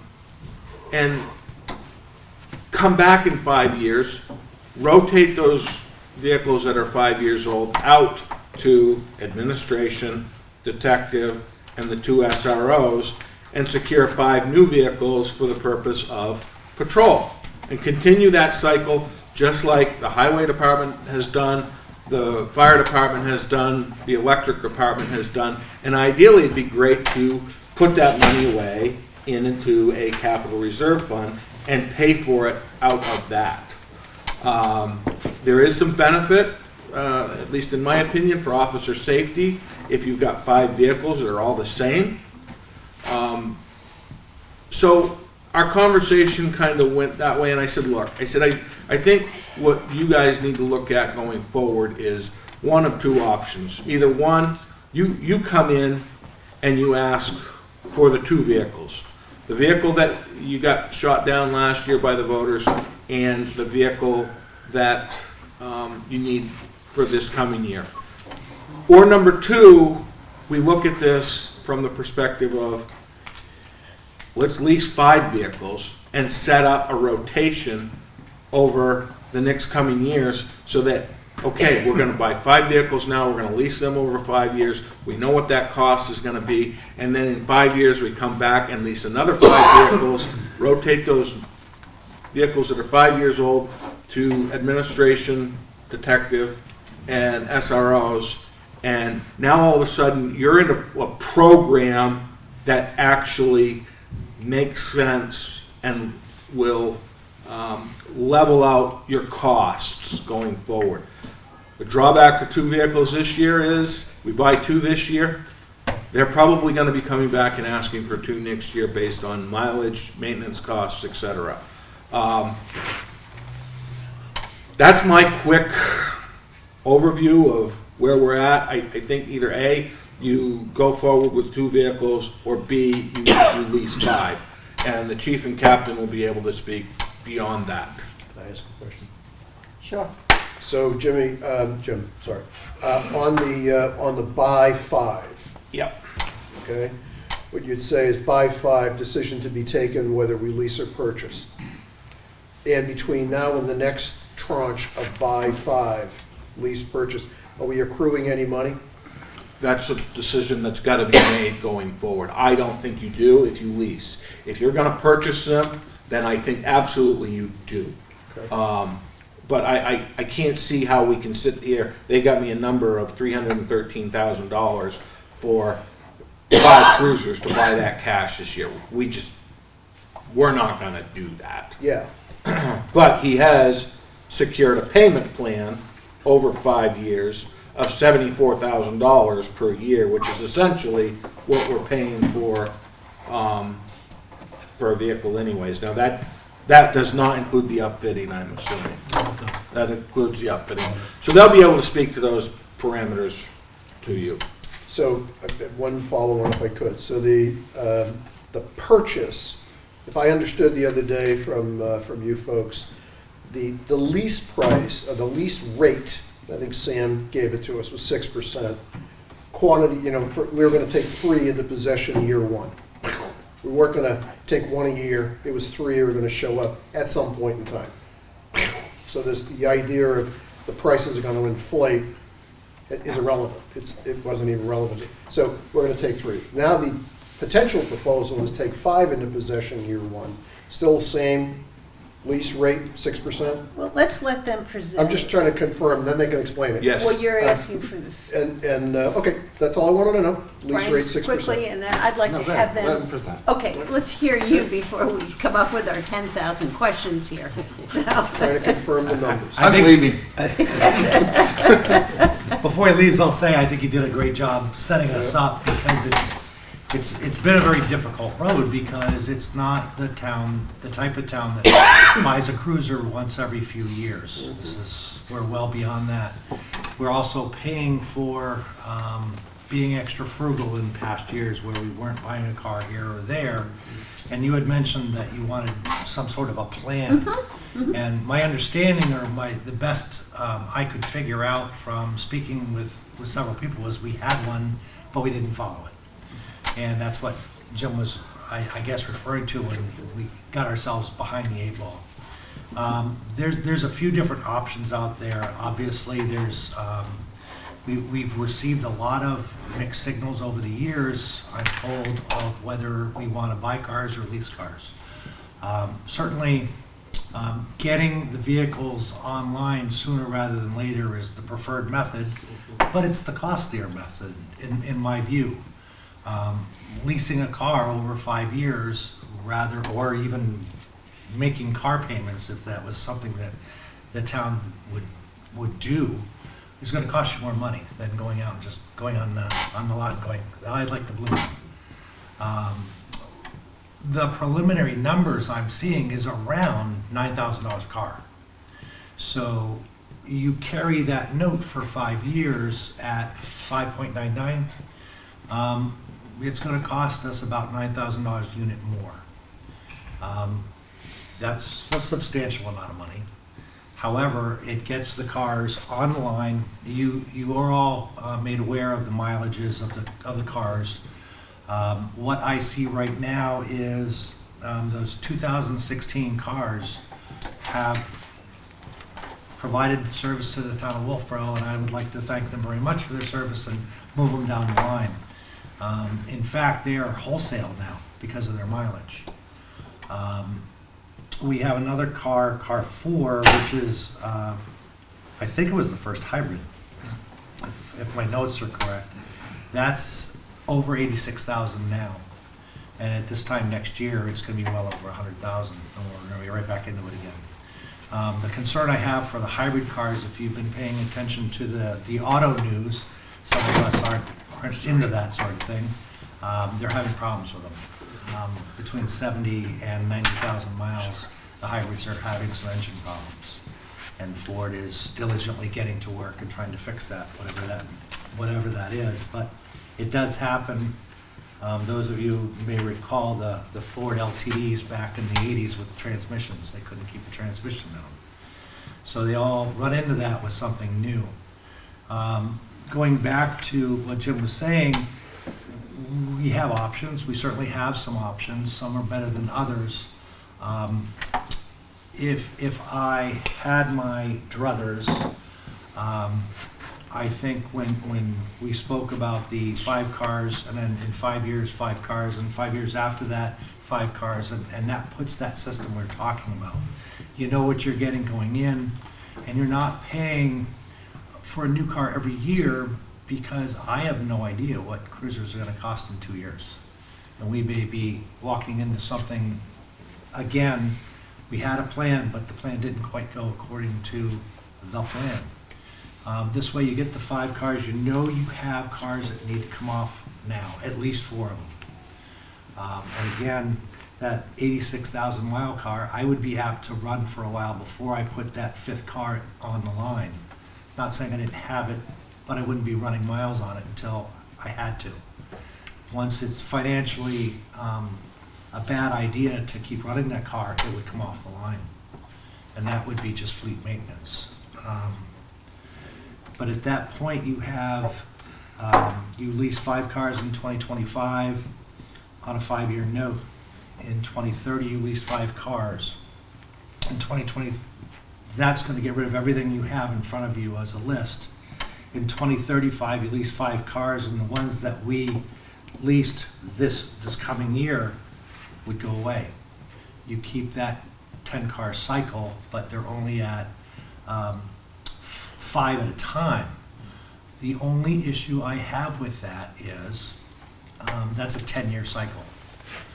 I don't know how Wolfeboro has done 10-year cruisers in the past. They're certainly not doing them now. 2016 car, if it lasts next year, is 9 years. They get hard mileage. I think if we want to look at it in the best possible circumstance, and you do an Indianapolis system where an officer is assigned a car that is their responsibility, they have to take care of it, they have to make sure tires and oil and all the fluids are taken care of, they do tend to last longer. State police has proven that year after year. However, that's an expensive way of doing it. So you have to weigh it back and forth as to where we want to save our money and where we want to spend it.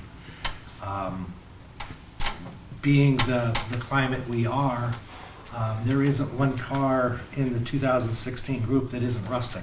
And I would imagine Ben from the garage would be able to tell you more about that. They're strong, or we come off the line. I think there was a couple of Tauruses that we lost because of the rust. It's the climate that we live in. So just to recap quickly, the lease folks have talked about a 5-year term at $74,000 and change with an APR of 5.99%. I believe the captain's given us a copy of that document, of the quote. Other than that, to speak to the other option that Jim mentioned was the 2 vehicles to purchase. I will guarantee you right now that we'll be back next year looking for 2 more. Either that, or we're going to slowly every year reduce our fleet till it gets to a point where we're going to be looking at spending a lot of money in the future to get the fleet back up again. It's unfortunate that over the past few years there have been the stepping off of whatever plan was in place, but now it's paying for that decision back then. Now, certainly, do you have anything else you want to add? I think you covered very well. Certainly answer any questions that you might have if we can. Brian did, and then I will get to you. Brian, you're, So each car is $62,630 something dollars. Yes, it's somewhere around 45,000 plus a uplift of, or upfit of 17,000. Because if I take 313, 185, that's the unit cost divided by 5. Is that the way I'm getting what each That's one how, that's costs? what we did. Well, Yeah. it says 4. Oh, plus 1, It's 5. 4 plus 1. It's, Yeah. So $62,630. And the first year cost to the taxpayers is how much? What you see there? 74. 74. Is that consistent for every year for 5 years? That's how I understand the So it's $74,000 a year, every year for 5 years. Brad. Yeah, Chief, if we went the route of the, 2 now, 2 next year, going in that scenario, would that have leaned you towards developing the plan to have, eventually get into 1 car every year? Or would you still be trying to do, then maybe do 2 every 2 years or something like that, or? I understand your question. I think it's going to take us a while to get there if we do it that way. Certainly, if we want to, as a community of thinkers, if we want to, and being hopeful, if we want to believe each car is going to be a 10-year car, yes, that's the ultimate plan. But by buying 2 cars this coming year and 2 cars the year after, you're still going to be doing it a few more times before you can get into that rotation again. But yeah, that's one possibility. The other is the 5 and 5. They're just thinking by doing the two and the two, if you've got to extend it out a couple more cycles, if you do the, you know, as opposed to the 5, then wait 5 years for another 5, you're really locked into, you know, the first group of going the 10 years, and some of the cars might not make it the 10 years as you alluded to. You might get, you know, 8, 9 years, then something happens. Sure. At least doing the two, the two, the two, that way you could adjust the cycle a little bit sooner, I think, and have a little more flexibility in the lifespan, or if you get a car that fails or doesn't meet the expectation to go as long as another one would or something, but, I think your point's well taken. It goes both ways. right. I've had cars that are superstars. I've also had, and we have had, and we are having personnel issues. So we may not be putting the miles on for 6 months. But at the end of that 6 months, those miles come back up again. That year may not be a full year for that particular car. We may have a couple of police officers in the academy, which is a 16-week or 4-month process, and then they have 2 months with an FTO, so they're sharing a car for that period of time. That car's gonna not have as much mileage perhaps. So at the end of that 5-year cycle, when we're looking at 5 years, we need to have that conversation as to whether we need to go 5 full cars or not. Because we wanna look at the end game, not the mid game. We wanna, if we get 5 years in the road and say, okay, we probably only need 3 cars to get us up to speed, because 2 of the cars from the previous time, they're superstars, they're great, they're doing a good job, they're clear, Ben says they'll last forever, whatever, let's do that. I think it's possibly financially foolish to do it because the paperwork said so. If you have 60,000 miles on a car that's working great, but it just didn't get the mileage because of its purposing, why would you get rid of that? Because then you're losing money. So I think we have to leave that open for the conversation. Is that car going to last us the rest of that 5-year term? Right. And if we say, sure, I think it will, by all means, let's run that and do what we can. And they never have any problems not purchasing something because something else is lasting longer. It's more when something doesn't last and you're asked to purchase it. You made a comment that we might not get as many miles on because we don't have as many officers. So my question becomes, are we not doing shifts? Well, that's... Is the town not having as many shifts, therefore? No, and I chose to call the elephant in the room for what it is. We are covering the shifts, but it may be a different car. An example that we're probably going to get that mileage up, but it's probably not going to be on car 5. It may be on car 4. 4 may be bringing up more miles because the officer that typically drives that car is going to be working 4 extra hours, and then the officer that comes in car 9 is going to come in 4 hours early and work that shift. In the meantime, car 6 is sitting dry and happy in the bay. And if it's sitting there dry and you're running miles, you wouldn't switch because nobody's driving that car now. And I think that's... We would if it was an ongoing Okay. thing, but if you have I speak more about the academy attendances, Okay. trainings, these types of things where the mileages are going to be up. The captain and I have already discussed the transitioning of cruisers to different officers because the SROs during the school year don't put a lot of miles on.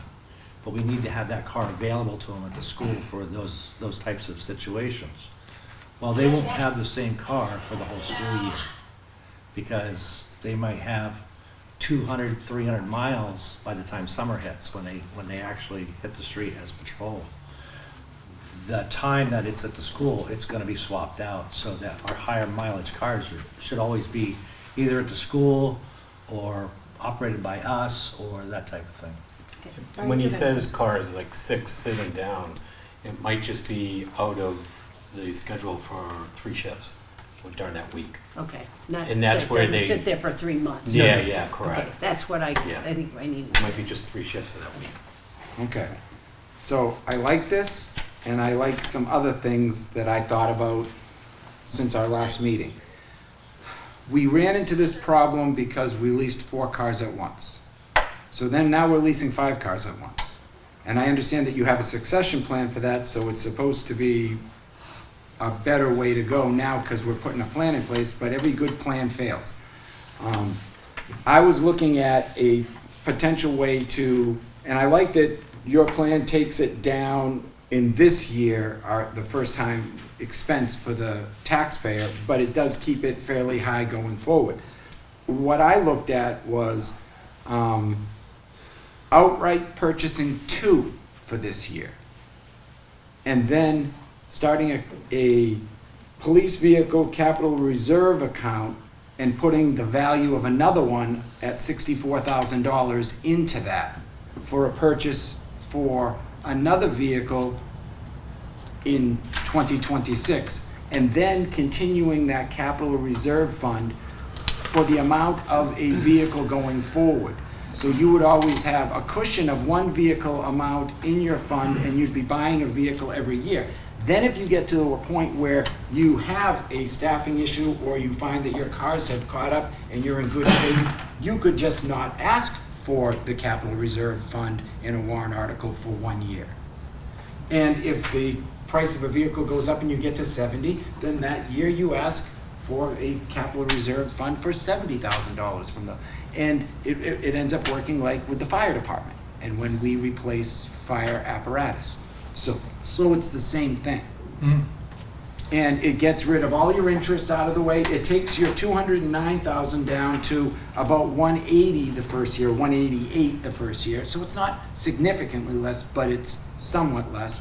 And it gives you the money to purchase 2 cars now for cash, and 1 in 2026, and then 1 in 27, and 1 in 28. And then if you need to take a year off and give, you can. So it's another option. It is, and, it's a phenomenal plan, but again, plans are only as good as if you follow them, and we know that. And we're looking at mileage right now that we're already behind, and catching up is gonna be hard. It is, I understand. I hate the thought of buying cars and keeping maintenance costs up to fix the ones that are here, that we have to keep going. Just doesn't make sense to me in my head. But I understand because the amount of cars you have, you're gonna have some vehicle maintenance on the older cars. We just want to use those older cars in process that don't require the punishment that cruisers typically get on them. I just know that history repeats itself. And in 5 years, we'll be sitting here going, we need 5 new cruisers because 5 of them are all broken down and worn out and everything, and we'll be like, how did we get in this mess? Well, because we leased 5 at the same time. Oh wait, didn't we lease 4 at the same time before that? And that's why we got in the mess the first time. And I just don't want to be in the same cycle of hitting the wall every 4 or 5 years. Well, and I thought Brad was talking about the 2 and 2, and that I personally would prefer to pay in cash.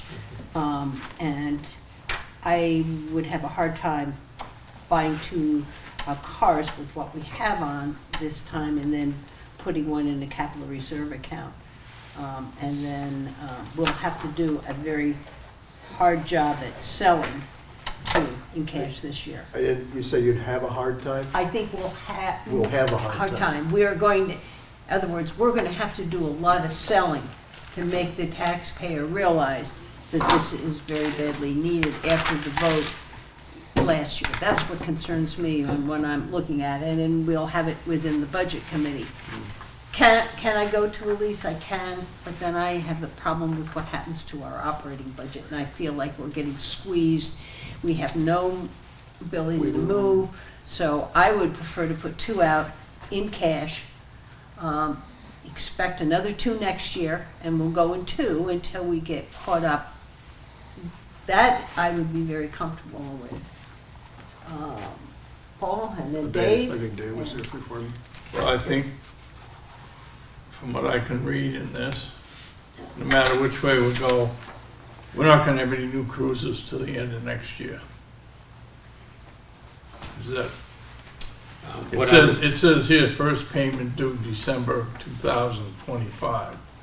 So that would tell me that we're not gonna have any cars till then. We would get into the contract, and McGovern has a good fleet on their, out on their lot of cruisers. Okay, but why, Why is the if first payment? if it's December? what, we probably wouldn't be able to To- get cruisers anyway until after town meeting, because it would have to be approved. Yes.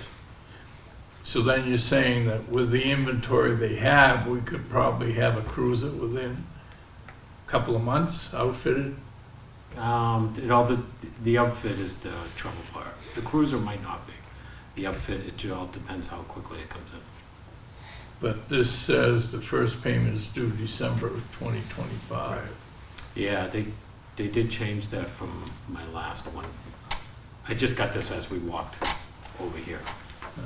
What was the Still, last it one? doesn't, the Um, time frame doesn't make any It sense. doesn't line Yeah. up. He just said they Does it not line changed up? Yeah, they What- did change it. It was a different time during that, so we can switch that if we have to April. And then it's within that year. They just want to pay So within that- that year. Because I know at one of the other meetings you said it would be at least a year before we could probably get the cars and outfit. If we order them, so we did switch to a different company where they have a lot more on their lots and available to take immediately. It's just the outfitting you have to order, and that might take a month or so, or 2 months. But I thought you also had stated in one of the meetings that the outfitting, because of the vehicles you were gonna be getting replacement of, would take the outfitting that's in the cruisers now. Some, yeah. It does take, some of the stuff will move over, not all of it. No cages are usually a problem. Cages will be able to move over. Those are pretty easy. Seats will be able to move over. Some consoles, cars Right. do change a little, and they kind of don't fit anymore. So those, unfortunately, Ford changes it a little bit. So those will be new.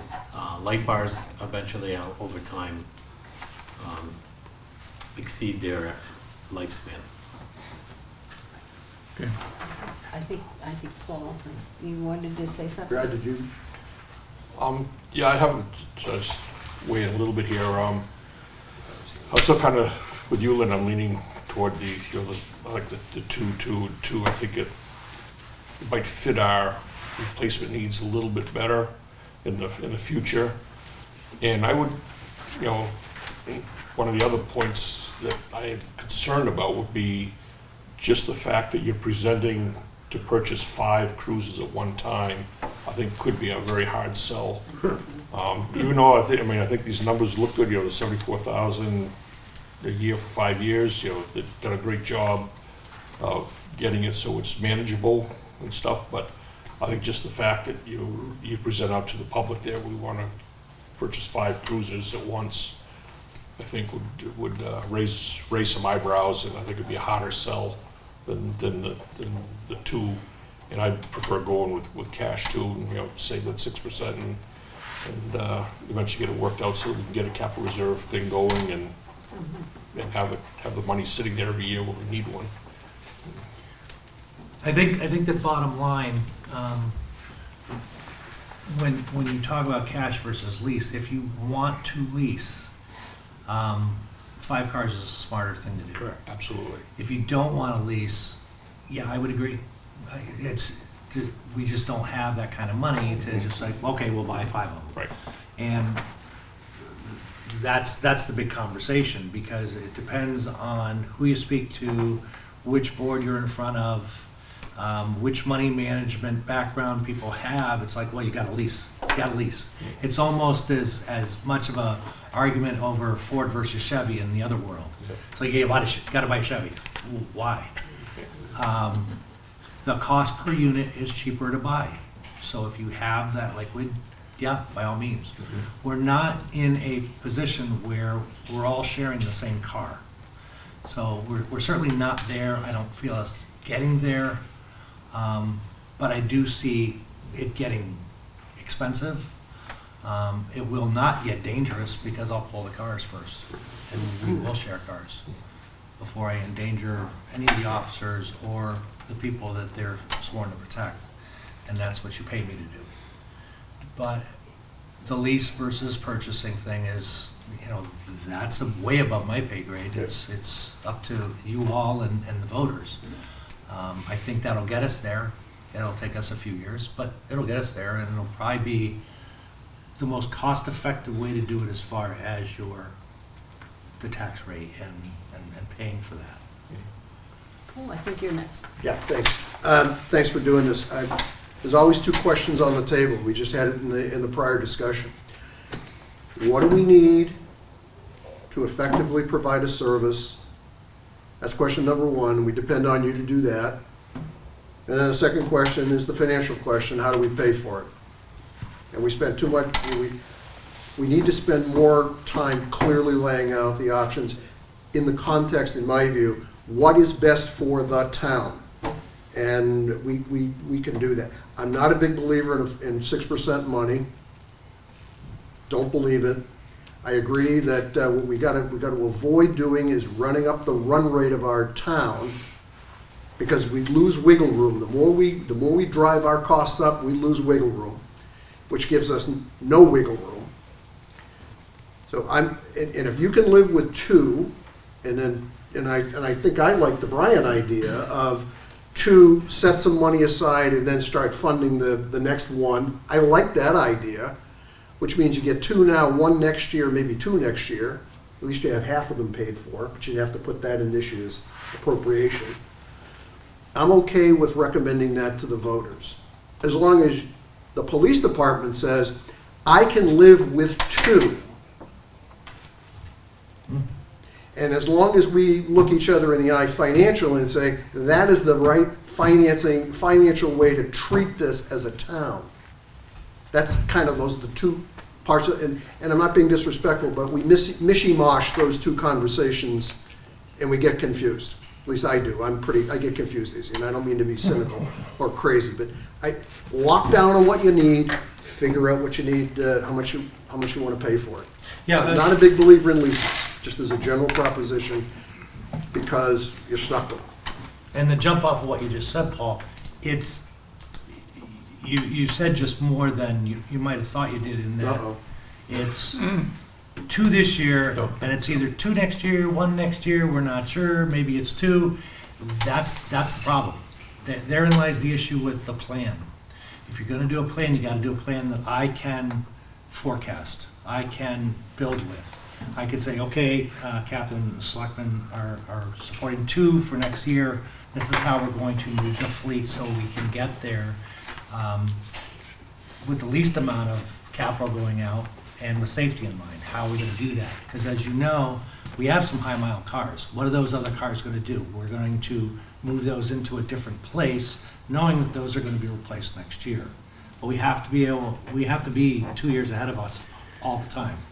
And if we're going with, well, we'll do two this year and one, maybe two next year, that doesn't leave me with the ability to forecast appropriately for the selectmen's needs, I think.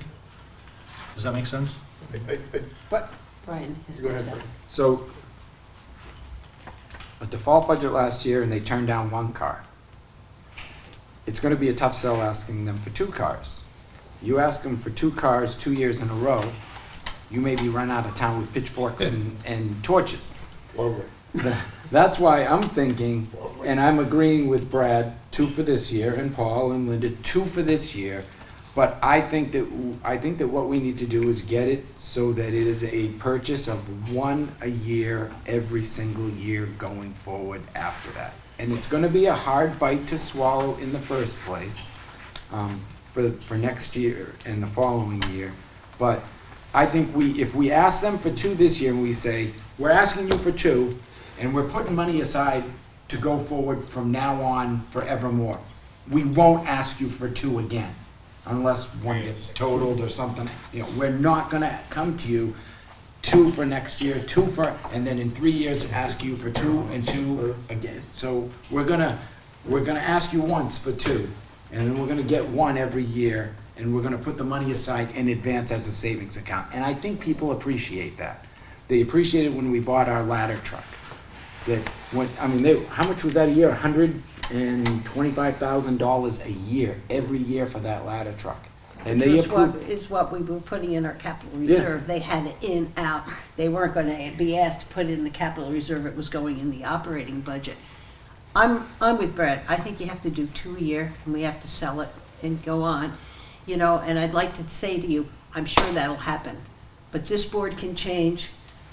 Who knows what else will happen in it, but that makes sense to me. I agree. When we bought those 3 or 4 at that time, kind of set us up into the problem we're in, you know, and who knows whether 4 years from now or 5 years from now, you can get another 5. I am concerned that one didn't pass last year, which is what tells me we're going to have to really be out there, and people were going to have to sell, and that's kind of when I was looking for the plan, is that budget committee, because that 5-3 vote from the budget committee sunk it, and so we really got to work really hard to get it. And certainly that's what gave us the belief system that we should probably be looking at leases, because they have been clear to us in the past that they want us to look at a lease. Right. So, 2 different philosophies. We control That's exactly the right. warrant Exactly. articles. That is exactly They right. control the operating budget. Yep. So you come to us, we put it out there, they can vote no to it. They control, if we put something in the budget they don't like, they can turn it out. So you do have to be accountable to. but I am all in favor of a car a year. I just think we have a whole lot of catching up to do before we can, that's almost a luxury at this point. And I think that's the conversation that is oftentimes lost in municipalities, is me or you buying our own car is different than a town purchasing a police cruiser or a fire truck or a dump truck or any of those vehicles that are needed to do the job. You know, we save up, we go to all sorts of dealerships, we want to, you know, have this car, and we keep this car for a long time. This is the price of doing business. And oftentimes, the people that vote just don't grasp that. I have had police budgets in the past with police cruisers in the operating budget, because it's just the cost of doing business. It's another piece of equipment that cops need to do their job. And sometimes that works well, and sometimes not so much. So, you know, it's like Linda said, it's oftentimes it's a conversation you're gonna have with people out on the street. And in my experience, what people appreciate the most, and I'm sure you'll all agree, is just truth. Yep. It Yep. is what it is, folks. Yep. This is what we need to do our job. Yep, Paul? You said that something got said that maybe I didn't know. I think Linda said something which also is important. Is we depend on you to tell us how to run your organization. You got to figure out what the number is. So the hard question is, can you live with 2? That'll be a hard question. But Linda's point about philosophy is really important. One organization looks at trying to manage kind of a flow of taxpayer, monies coming in. I think our philosophy is what's the best financial approach for the town at large. And sometimes those 2 things will conflict with each other. And so whilst another committee may say, we want to keep it like that, we may say, no, the right thing to do is to put the cash on the table because we have other issues that we think are important. And that's between us and others. So I like the comment about philosophy. That's exactly right, in my opinion. That's perfectly right. They're not wrong, we're not right, we're not wrong, they're not right. It's just we have different end game strategies that we have to deal with. Agreed. Yes, Brian. So the reason why I put this together is I looked at your first plan and it said 3 cruisers. And I said, okay, if we do it this way, we're giving them 2 cruisers on the warrant article for this year. We're putting capital reserve money aside that will be, if approved in March, that you wait till 2026 to buy the 3rd cruiser. That's only waiting 9 months. So it fulfills your original plan with only a 9-month delay on one car. That's why I put it together that way, and I said, they can work with this. And then we do a car a year after that, and you'll be caught up probably quicker than you realize. That's just my take on it. That's why I built it. I built it based on your original plan. And I said, how can I get them close with a little bit less expense and get them on a 1 car a year rotation? Because we really should be on a car a year rotation.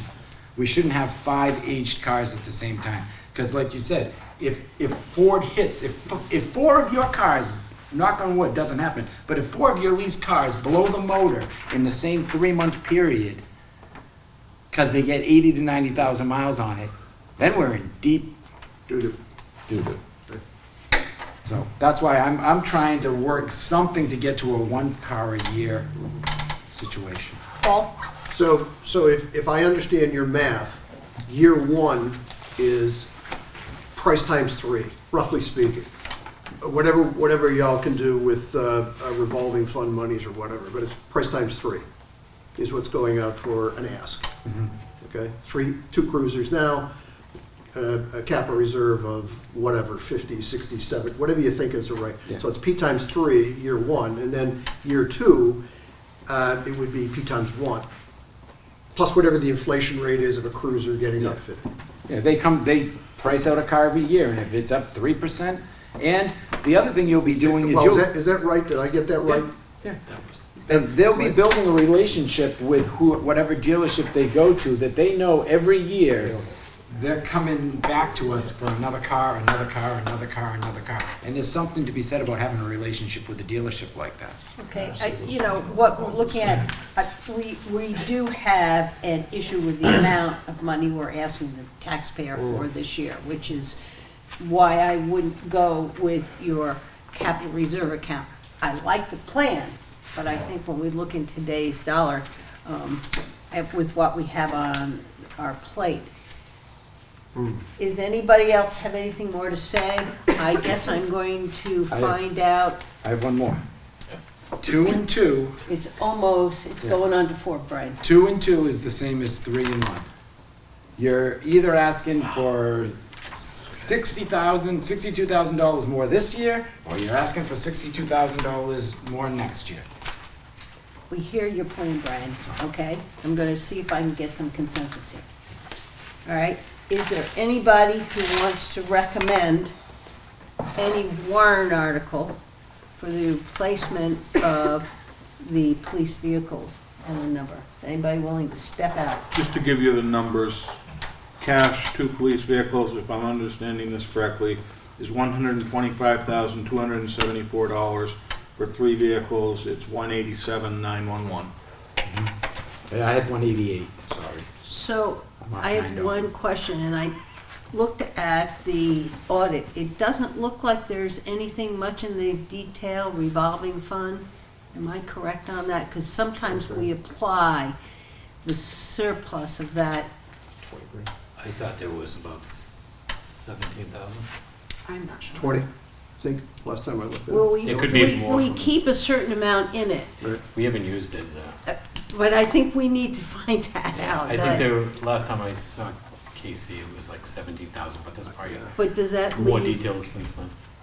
does that leave something in there for the following? We can't pull it Yeah. all out because sometimes your thing rotates. Yeah, I think he's accurate on his numbers. I don't think you can, you're right, I don't think we can pull it out all. Last time I looked Okay. at it, which goes back a couple of months, it was like 20 grand. Yeah, so you would leave about 2 grand in there. $2,000 would cover it, okay? Yep.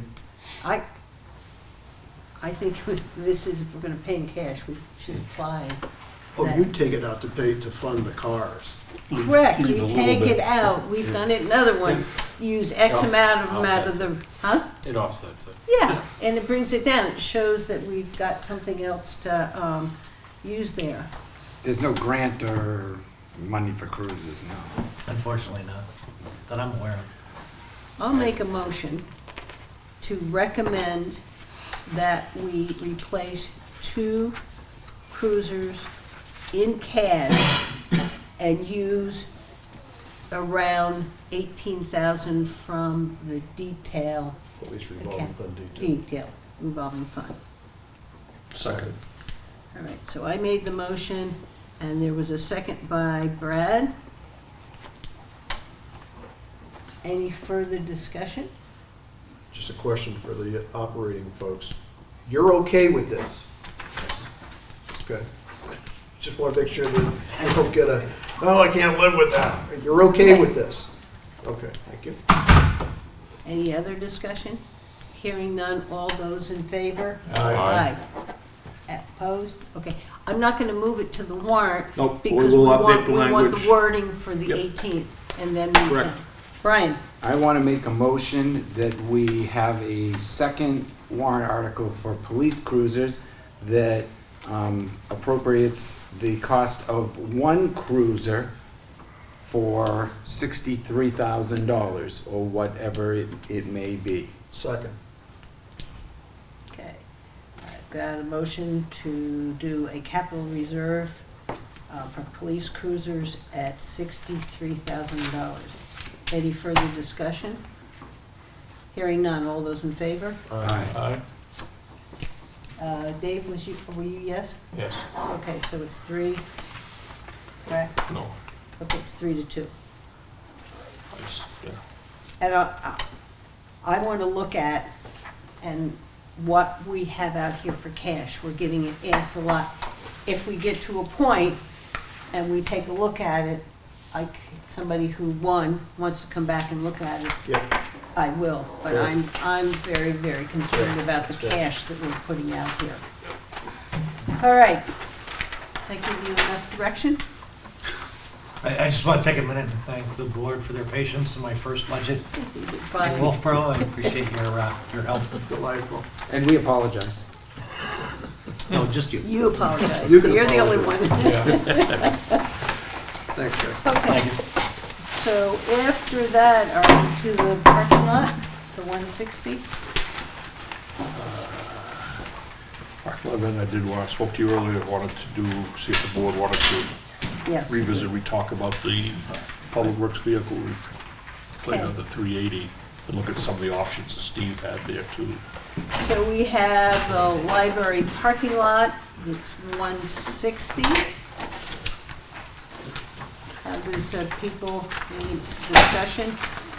I would like to move forward with that. Question? Yeah? Is there, so is there any way that we can pay for this out of town proceeds and not have to ask the voter to pony up more money? What Pay for proceeds it can we That's have? right, they've already paid for it once. Is there any way that we don't have to ask them to pay for it again? Take it out of town proceeds? Are you suggesting You the cannot unassigned fund spend balance? money without having an appropriation, and the voter's the only one who can appropriate money, is my So, just so that understanding. just so I'm clear, this is a do-over, period. We understand that whatever happened, mistakes were made, period. In order to do this over, we have to go back to the voter and ask them again to fund 160,000, or ask them to fund 160,000 to pay for the do-over. There's no other funding mechanism available to the Board of Selectmen to do anything but go to the voters. Is that what I'm hearing? I would say based on timing, that's accurate, because we have no way of being able to put an RFP out and get bids in to do the work before the 2024 budget comes to a close. Closes up. Can I just follow up with that, Linda? So what I heard was, if we were having this conversation 6 months ago, we could put out an RFP that potentially we could use monies inside of the town complex to fund this without going out to the voters again? If there was cash available, yes. But we don't have, I didn't think you could spend any money without an appropriation, and we would not have had an appropriation to spend this money. Well, what I'm saying is, if there is funds left at the end of the year in the general fund, if the board so desired to do a line item transfer, I think you could do that if you so desired, but I don't think that that is what we You can't do it now. are at right now based on timing. Well, you're at the And book close. Well, even that, I would want DRA to come back and say that's okay, because everything I read, no appropriation, no, there's nothing in the library budget that talks about any kind of repair to that parking lot. Brad? Been thinking about this a little bit. What have we been, probably about 4 years or so since the project was done here, roughly 3, 4, 5 years, something like that, since, Yeah. in ballpark. If we were 160,000 to go in there, I think, well, also, you know, we did some improvements to alleviate the flooding, if I remember right, so the water could get into the drainage system, if I recall, at the cutouts where the handicapped people could walk from the parking lot through toward the library. Seeing as there isn't really I don't know if there's a safety issue out there right now, and I don't see it as one. Would it be that bad to put this one off for a year, to not have to expend this 160 to another year, when we might have a better financial situation, where we're not trying to pare down a $4.4 million, general cash fund expense on articles here? Kind of the question I'm putting out there. Okay, Brian? Brad, I 100% agree with you. I think that this makes an even swap for the safety of the community with cruisers. And if we've already taken care of the safety issue out here on the library, I think it can wait. I think we can park it for a year. Other board members? Did we ever see new plans and telling us what the issues are? We have a conceptual plan Correct. Yeah. from Horsley and Winton. So you I haven't seen don't it. remember seeing it. No, I don't think Somebody had to price out 160 grand. Right. There is a plan, and Yeah. if you didn't get it, then we need to get it to you. Yeah. It is there, it is Yeah, I saw there. it. Wolfeboro Waters has looked at it. Wolfeboro Waters is concerned about the retention basin not working. Mm. Would I prefer to move it forward? Absolutely. Can I give on this one? I can give. Just because Oh. I think we did the right thing for the cruisers. Yep. Move to table. Yeah, I would just ask that Allison be able to speak on this one last ditch effort on Wednesday night. Can we have the Withdraw my plans motion. and stuff then? Huh? Can we have the revised plan? Yeah, I will get the plans to you. I'll withdraw my motion. I didn't run your motion up yet. Thank you very much. I just kind of let it Well, I just hang wanted out to there say until we were thank you. finished You're wonderful. discussing. Appreciate it. All right. One other one I asked, which is a fairly big ticket here, we had a vote last week at the one on the $380,000 for Steve for his capital reserve fund, and there was a 3-2 vote. I am concerned, the reason I'm talking about this, I'm concerned a 3-2 vote might not be viewed positively on the warrants when they go out to the public vote. And Steve had given us like 3 or 4 options that would work within his departments there to finance his needs for the future. So I just wanted to have a discussion with the board to see if we wanted to possibly go back and take a look at that again. Talk to Linda, because I was on the voting of the side that did win on the 3-2, that I could bring it up and have this discussion. So kind of putting it out there to see what the other board members feel, and kind of go from there.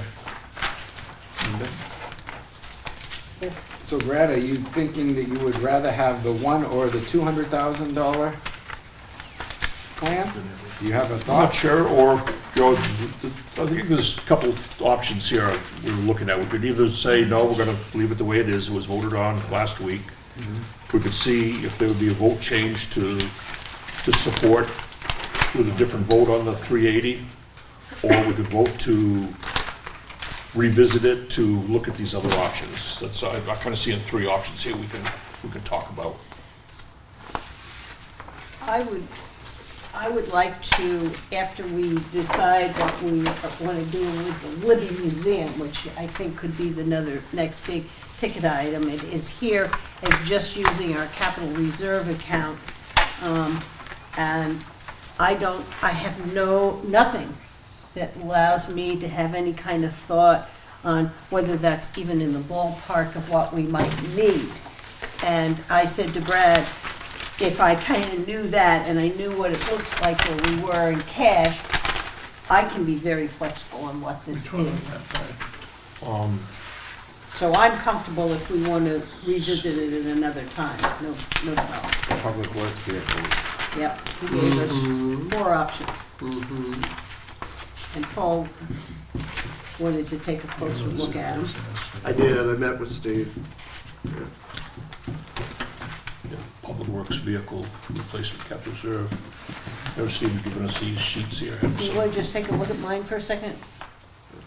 That was what he gave us, there are a bunch of them. Oh, yeah, I saw those. Linda? Yep. So, in bringing it in, because it's part of the picture, I don't think that we're going to be going all gangbusters on the Libby next year. I don't think that by the time a warrant article passes in March and we get more quotes for construction and we've shored up a wall and we start digging into it, I don't think we're gonna be spending a big dollar amount in next October when it starts to snow on the Libby. I think the Libby's closed for the year, and any construction that's gonna happen in the Libby is not happening until 2026. But I would, if the board wants to entertain, I'll make a motion. Wait, no, I would like, We haven't even got there yet. I'd like us to have a discussion, that's your read on the Libby, Yep. okay? I don't know what my other board members feel about that. Well, no, I was gonna make a motion on the vehicle replacement. Well, if that is, I'm gonna vote the same as I have, because I said I would like to have a discussion about this before I go to that. Because that's part of the reason I voted no on that in the beginning, was because I wanted to have a better idea where our bottom line. I'd still like to make a motion to lower the Public Works Vehicle Equipment Replacement Capital Reserve Fund from $380,000 to $200,000 for this year. Do I have a second? Second for the discussion. Why? Because Steve said that it's okay if we do 1 or 2 or 380, he can make it work.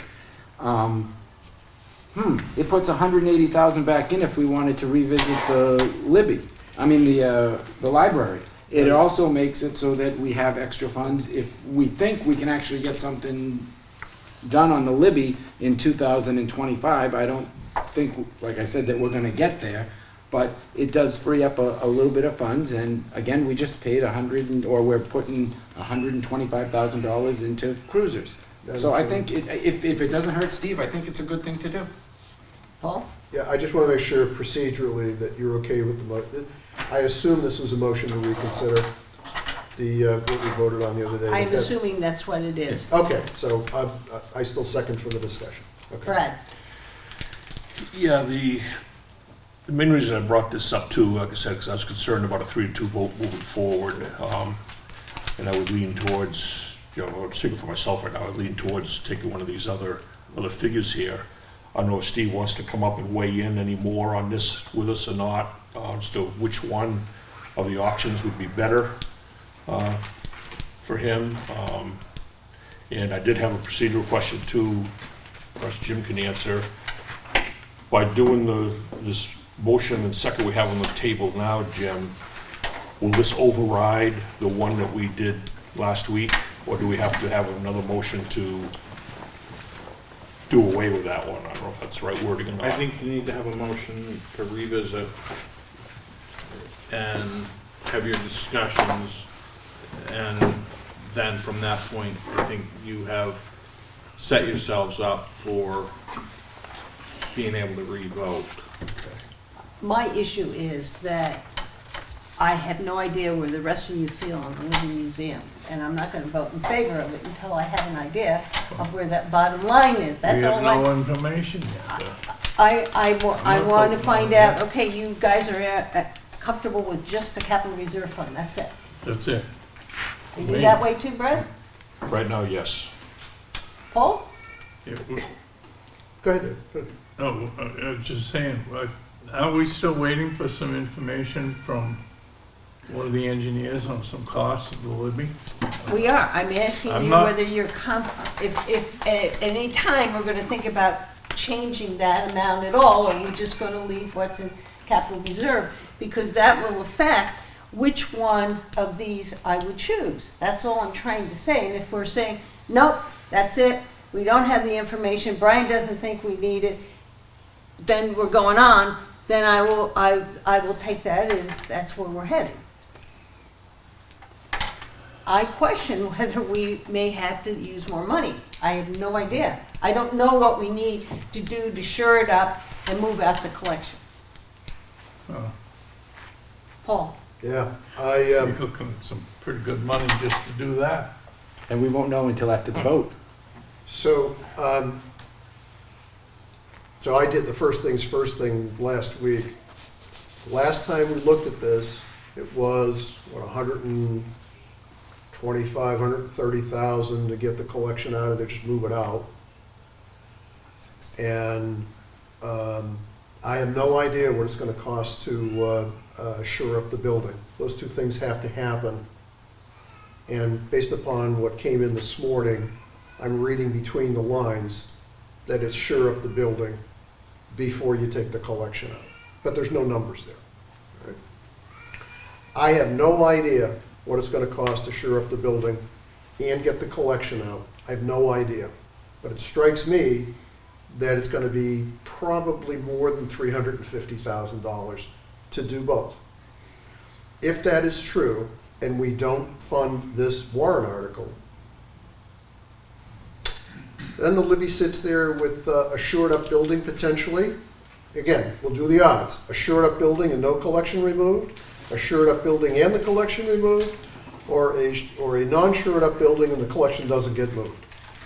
2 chances out of 3, the Libby Museum collection is imperiled. And I have a problem with that. So I think we ought to have, as best as we possibly can, a conversation about what it's going to take to fund this. It's going to have to move. If we're doing pecking order, it probably has to move a little towards the front of the line, because I do think we have to figure out how to do this activity, these 2 activities, in fiscal 2025. I'm just striding on that. I just don't know what it's going to cost. I've got a clue. And based on whatever that figure is, will based on which of the options. That'll drive other decisions. This will drive my decision here. So are we Yes, talking Brad. about this one, or are we Brad's talking next. about the Libby? Brad's next. I brought up, when I said I wanted to talk about the Libby Museum, you made your motion. Your motion is on the floor. And I brought up how I felt about it and why way I was going to vote, because I am not going to vote to change this, or my vote, until I have some kind of an idea of what the cost is for the Libby and what we're looking at. And so I might do 200,000, but if it's a big number, I might only do 100,000, and there's the option of doing nothing. My guess is we need to do something, 100,000, but I don't know, because I don't know what our bottom line is going to be. If I look at what we've got now, it's 2.7. That's what I got. Yeah, Brad. You know, and I brought this up, the intent was, I wasn't necessarily want to jump into which option we're going to take with the capital reserve fund for Steve here. And which is why I asked Jim about the procedural part of it here. So I really think that we need to address the procedural part first, which would be to have the motion to, I can't remember how you said it now, Jim, but basically to revisit the Rescind? No, revisit. revisit the vote that we took last week on the capital reserve fund, which would leave us then to be able to, reword it or come back or revisit however we want to word it, to look at the capital reserve fund for Steve on which option we would go with to fund his needs there. Not necessarily pick one out right now, which is what we have on the table. Yeah.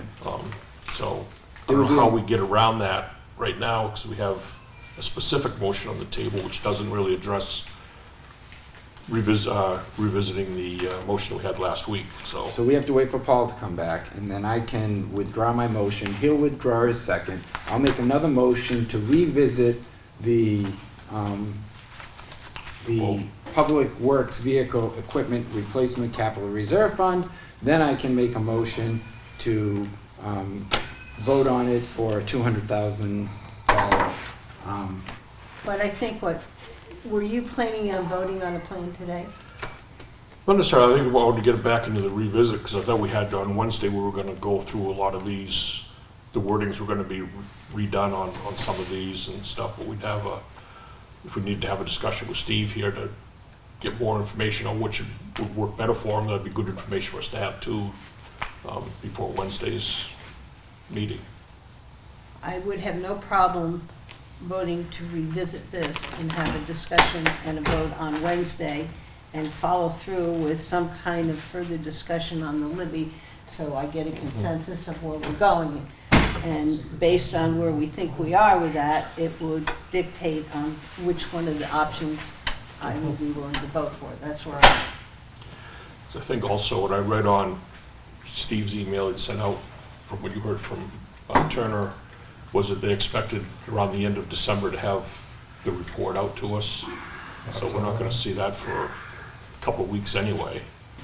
And we're not gonna know what's in it until then So we're comfortable with that being the case. It's not going to come to the end of December, that we're going to stick with the amount that's in here now.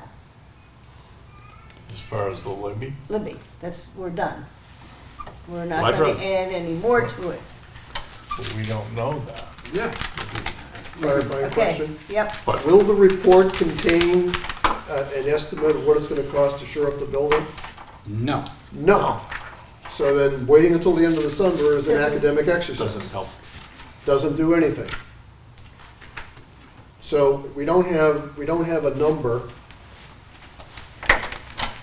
We know if we don't do it, if we come up short, that's a problem. I say we No, we come up with a number. We're showing 350,000 in the levy. But I don't, well, we'll have to Right use the now. capital reserve and the Roth fund, Right. because the capital reserve doesn't have it in it. Yeah, it's like 3. It has to, because we spent some Right. on the report. How much was that report? Did we take it out of here? 32,000. Yeah, I think it was That was 30-something 32. thousand, and I do believe that's where we took it from. Right, so right now, the projected balance, again, as of October, you may have updated numbers, is the projected balance in the levy fund is like 288,000 at the end of the year. That's about So the what. question then is, can we pick up the exhibits, move them out, shore up the building for $288,000 or $350,000? I don't know. All I know is that if we don't, Brad? But I really think the question we have in front of us right now is on the original motion that Brian had made. Do you want, while you were out, Paul, we talked about going with Jim's recommendation just to revisit the vote we took last week on the capital reserve fund for the equipment replacement for public works. And not necessarily get into deciding which way to go with it at this time. So I think that's the decision. I mean, we've been Well, here. what Brian said, he was gonna make a motion to rescind. Yeah, that's what I was trying to get back Yeah. to that. That's what I wanted to. All right, so I'll withdraw your motion. withdraw my motion, I'll withdraw my second. Okay. and I'll make a second motion to revisit the capital reserve fund for the highway building. Basically, Highway equipment. revisit the vote that we took. Okay, so the motion is that we're going to revisit the vote that we took for the Public Works Vehicle and Equipment Capital Reserve Fund. Correct. I'll second that. Second that. Any further discussion? All those in favor? All right. Aye. Paul, are you sleeping? Yeah, I'm looking. So there, that's, Now I would like now to, where you want to go. Yeah, that Well- was where I was going. now I'd like to hear from Wait, wait. Steve. Yeah, I guess, we have some options there that you gave us, Steve. I don't know if So I'd like to be clear, option one is my full ask. That is what I feel we need to keep us on track for our replacement plan over the next decade. That being said, if that is not feasible this year, I did throw together a couple things. And I didn't do a bunch of them, there's a million metrics we could do with this. It takes me, every time I change the metric, I have to, it takes quite a while. So I just threw a couple in here, 100, 200, nothing.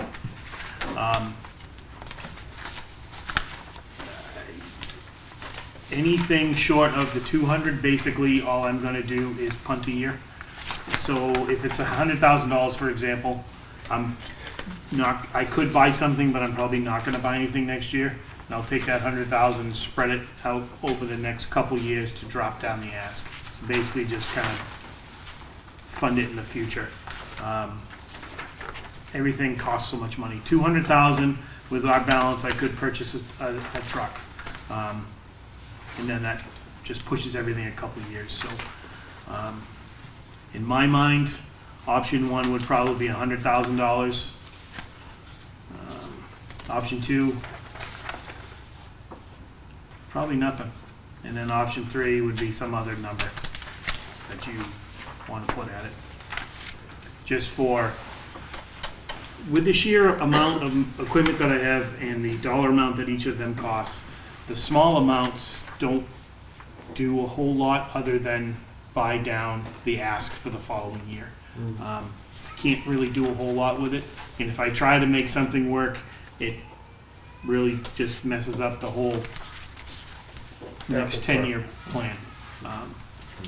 As strange as that might sound to some people, it's just a reality with what everything costs. So what you're saying, Steve, is to make this as simple as we possibly can, if we cut this money, there's a strong possibility in a matter of a year or two, you could be in a similar predicament that the police department's in today. Yes, and that's my concern, you know, from sitting here listening to the other departments, and how I put this together was to keep it so that, because this is what the department is now, based on when I took it over and where we were at in our replacement cycle. So I put this together to make sure that we can get out of that and stay on something consistent. Again, if it's a one-year conversation, and we're gonna do this for 1 year, and we have to bite the bullet, then I will adjust, and I will spread it out, and I will make it. My concern is, in 2 years, we have the conversation again, because we have a million other things that we have to pay, and next thing you know, we're looking at this again, and it's just that snowball effect, and then this whole plan goes out the window, and we start again. Those are my concerns with doing that, but that's from my half.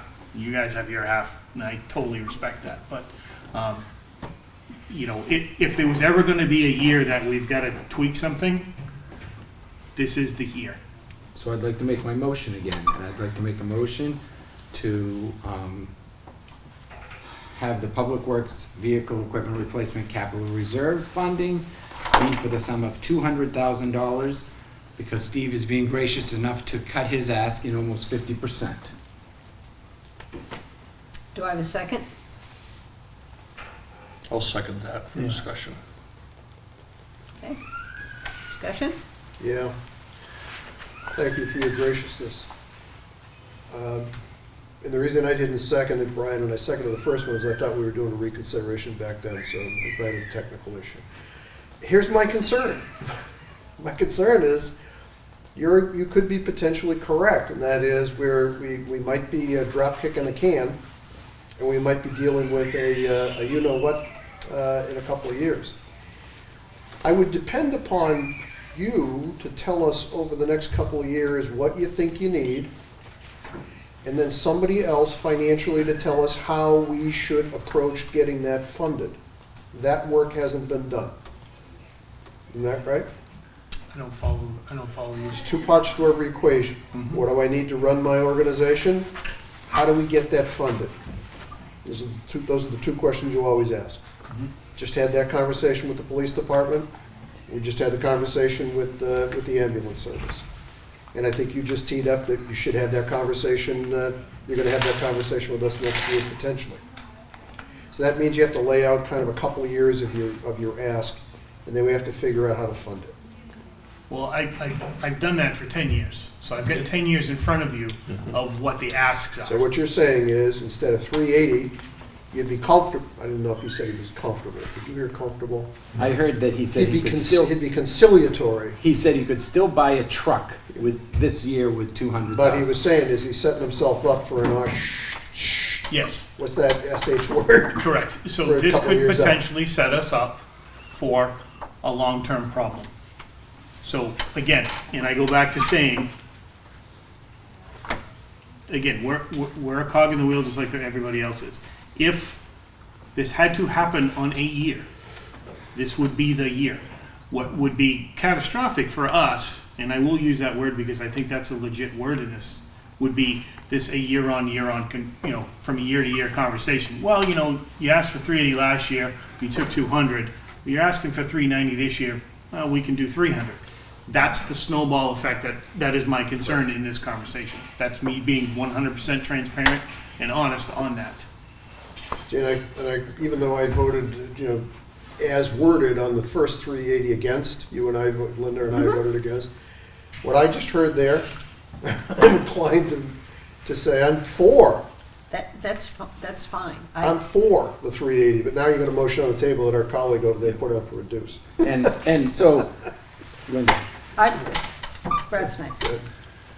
Yeah, thanks for revisiting this. Now, I'm looking through the two scenarios we had here, Steve, you gave us. One for the 380, fully funded. You were gonna, in 26, you were gonna get HD 7 and HD 9. Flip over to page option 3 there for the 200,000. In 25, you're gonna get HD 7, and 26 HD 9. And when I look down through the rest of from 27 down through to 35, they're identical still. They did. What I did is I took the ask of what was going to be in 25, split it in half Right. between 25 and 26, and then took everything else and pushed it out. Yep. Which is why that's probably my least favorite option, For the because two. that's pushing them 2 years. That's pushing a lot of these out 2 years versus 1 year. The 200 does 1 year. 200 is only going to give me 1 year, and it doesn't even fully fund a truck. I have to take some out of our balance. We do, luckily, we have a balance. 123 grand. But to Brad's point, that does push them all down, 27 across, he is right, that's taking next year, splitting them in half. Yep. I'm looking at the one for, I Option. got a lot of sheets. Just give us the option number. Yeah, I got a lot of sheets, give me a second. Okay, so we're waiting. Yeah, so option 1 was the 380, option 2 we had at 100 and buy nothing. Right. Yep. Option 2 we had, option 3 we have 200, buy a truck, use the balance, our fund balance to compensate for the difference. And then option 4 is buy a 1-ton. That is my least favorite. Yeah, so I'm only looking at option 3 there, which is the Yeah. 200. Yeah, to buy the truck. Yeah, and that And then- splits the 25, 26. Yes. But from 27 down, it's still identical. Yes, sir. it is. Everywhere. Yes. So it seems to work, to get you through. You're going to split the first two here, the first, this year, next year. 27 on, you're on schedule still financially. Flooding costs don't go nuts on you and stuff. But The only concern I had with option 3 was the balance in the account that we're gonna carry and what that might do to, quite frankly, optics and perception. If you look at that, at the end of 25, we'll have 83, but at the end of 26, I'll have 280. And it holds the balance up a little higher. I'm fine with that, but from an optics perspective, I don't know what that, Steve, what's your capital reserve fund balance right now? $168,752. Beginning right there, yeah. Right there. Linda? And what do you want to buy next year? What originally had scheduled, I had HD 7 and 9, which is a 6-wheeler and a 110, which comes to $385. I did the math with them too. You could wipe out. So you the wanna zero. make it 225? Ryan. Ryan, do you want to answer a question? Yeah, I raised my hand. Well, just somebody else was talking, so just because you raise your hand doesn't mean you get to speak, but now you may speak. So, I guess I don't know how comfortable I am to try to get into like a bargaining thing. You know, No, it's not a bargain. It's not really my, But I if would- we gave you 225, it would keep you on your same schedule, and it would still be $160,000 less than the 380 ask. So again, whatever the number is, whatever that number is, we will utilize. So anything other than what my ask is, the plan augments. That's just the way that is. So how I augment that will depend on what the dollar amount is, and that's what I will do. I will augment. And then next year, I will advocate for my number again. And I think this gives us some rationale. My concern is either we're going to make some of these cuts or the taxpayer is. And that's why I'm looking at it. And what we do on the Libby Museum is going to have an impact on that. That's why I held up the first time, is I'm trying to get it within something I think that we can sell all of it. And I'm concerned. And I'm trying to figure out, the Libby's the last big one that can do it. So I probably will vote against it because I don't know where we're gonna end up. So. And I will let you know, I don't know where the other board members will be, but if your ask is cut this year, I will make sure that your ask is fulfilled next year, and if I have to, I will cut from someone else who got their ask this year. That's just the way I do it. I'm not gonna cut your budget every year. thank you. Madam Chair. Yep.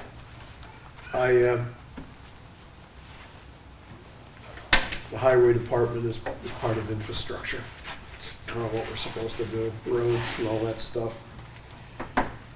I worry when I hear someone say, I'm getting, that potentially we could be looking at a you-know-what, a couple of years out. If this was another part of my life, I'd ask you to handicap that with an odd. I'm not gonna ask you to do that. Steve and I met the other day, he took me through the sheet. If we're in the business right now, which I believe, Linda, you're kind of moving us towards, which is, let's not on behalf of the town present something to the voters where they say negative and everything goes down in flames. And I would be comfortable to table this one and bring it back up when we have more clarity on the Libby. I think the Libby, even though it's outside of this conversation, the Libby is and I have no idea what the number is, but I think it's bigger than what we currently have in the bank. Just to do those two things. And I think if we get some closure on that one, then we should come back and visit this one. Not that this one is not more important from an infrastructure point of view, but the Libby is more important from a trust point of view. So on behalf of the town, I'd be a little worried that we can't let both of those things fail. We have a motion on the table. I know. I'm speaking to the motion. Yeah. Brett? Yeah, I just want to make a quick statement. One, first of all, I really prefer to fund you at the 380. That's why I voted for it last time. But I was also very concerned about the 3-2 vote and how that would look at the voters at the polls. I think it'd probably be a good idea right now to table this until we either get or don't get information on the Libby that we have to, either fish cut bait at that time as to what we're going to do with the monies and stuff here. My idea of this part was to try and bring this number down, from the 4.4 million to something we felt we could sell to the town a little bit better on and stuff. So But I think at this time, I would probably lean towards, holding off on committing to a number till we see the Libby here. Who knows, we might go back up to 380. I don't know how it would go, so, depending on how that all comes out, so, that's just where I'm at with this right now. Just out of curiosity, Brad said something, this was a loaded question. Go for it. Does the board have a number that they're comfortable with for general fund cash? I do. Because what I'm wondering is, if the board comes up with a number of the general fund cash, I take that information, I go through where we're at today, and I give you a proposal on Wednesday night.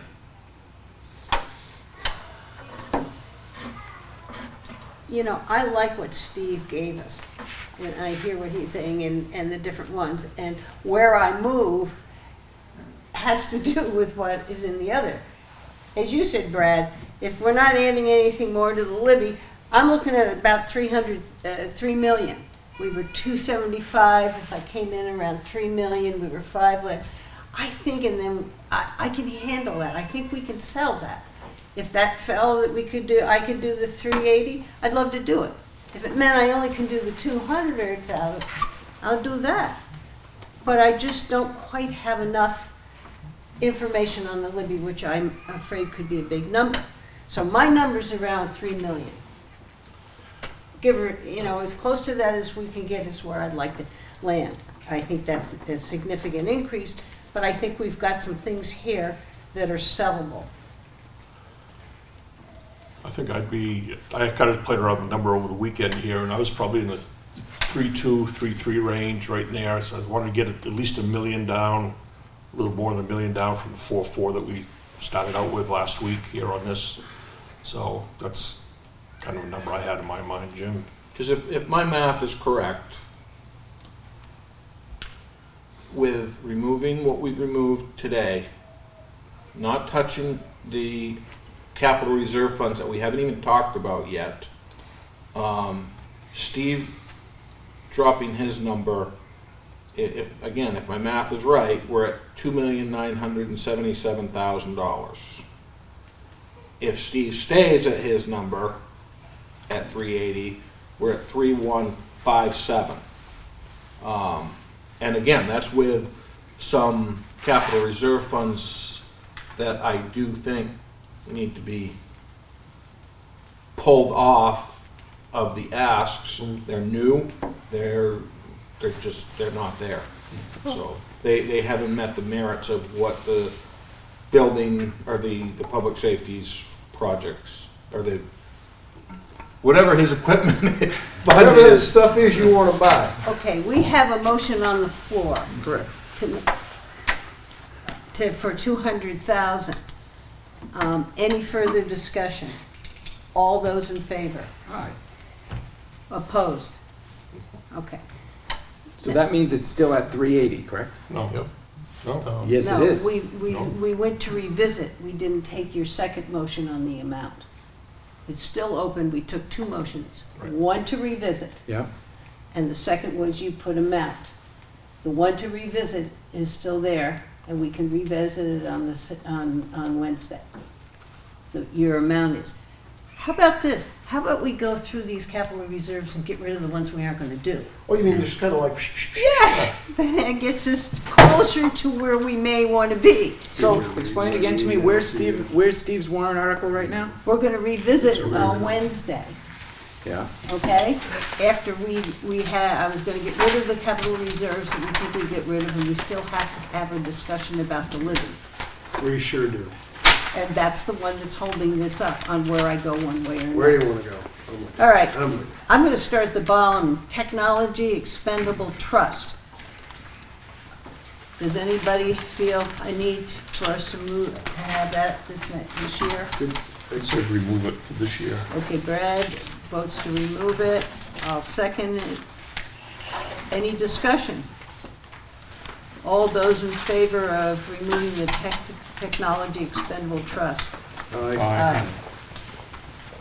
Okay.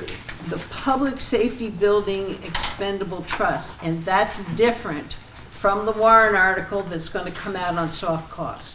Correct, so I would remove this. There is a warrant article coming out for soft costs. I talked with CCI today, I should have a fence quote by the end of the week. And that money would be based on the bond proceeds, so there would be no tax impact. So I'll make a motion that we remove the Public Safety Expendable Trust. Second. All right, Paul has a second. Any further discussion? All those in favor? Aye. It pains me, but I'll make a motion that we remove the non-capital water reserve, capital reserve account.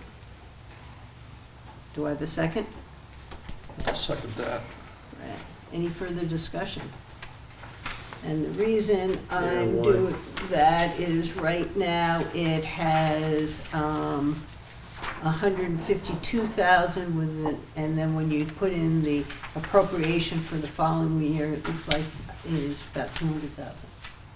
I don't think we can, for 1 year, can deal with that. And on a year-to-date basis, I think we've spent about 100.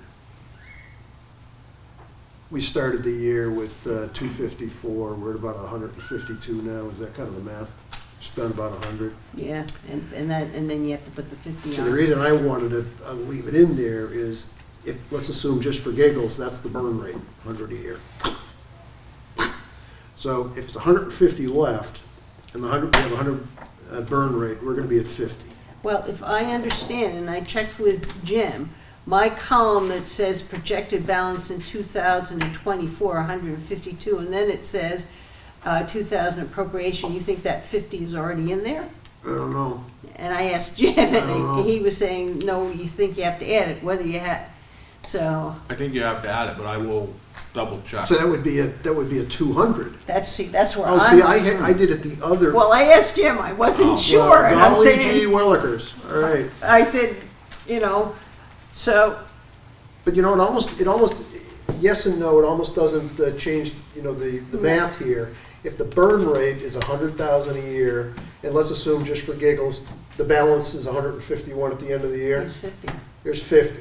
So we're gonna be back biting on that apple next year. If the balance is 150 plus 50, then why not?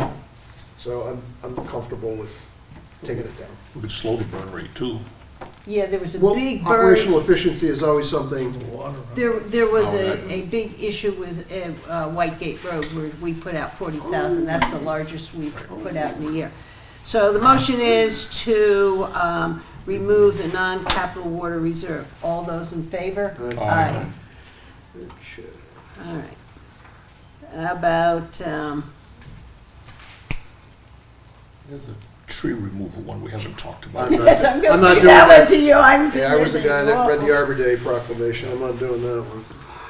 Personally, I'd leave that one in Correct. myself. I mean, it's 25 grand, and it's I a high profile.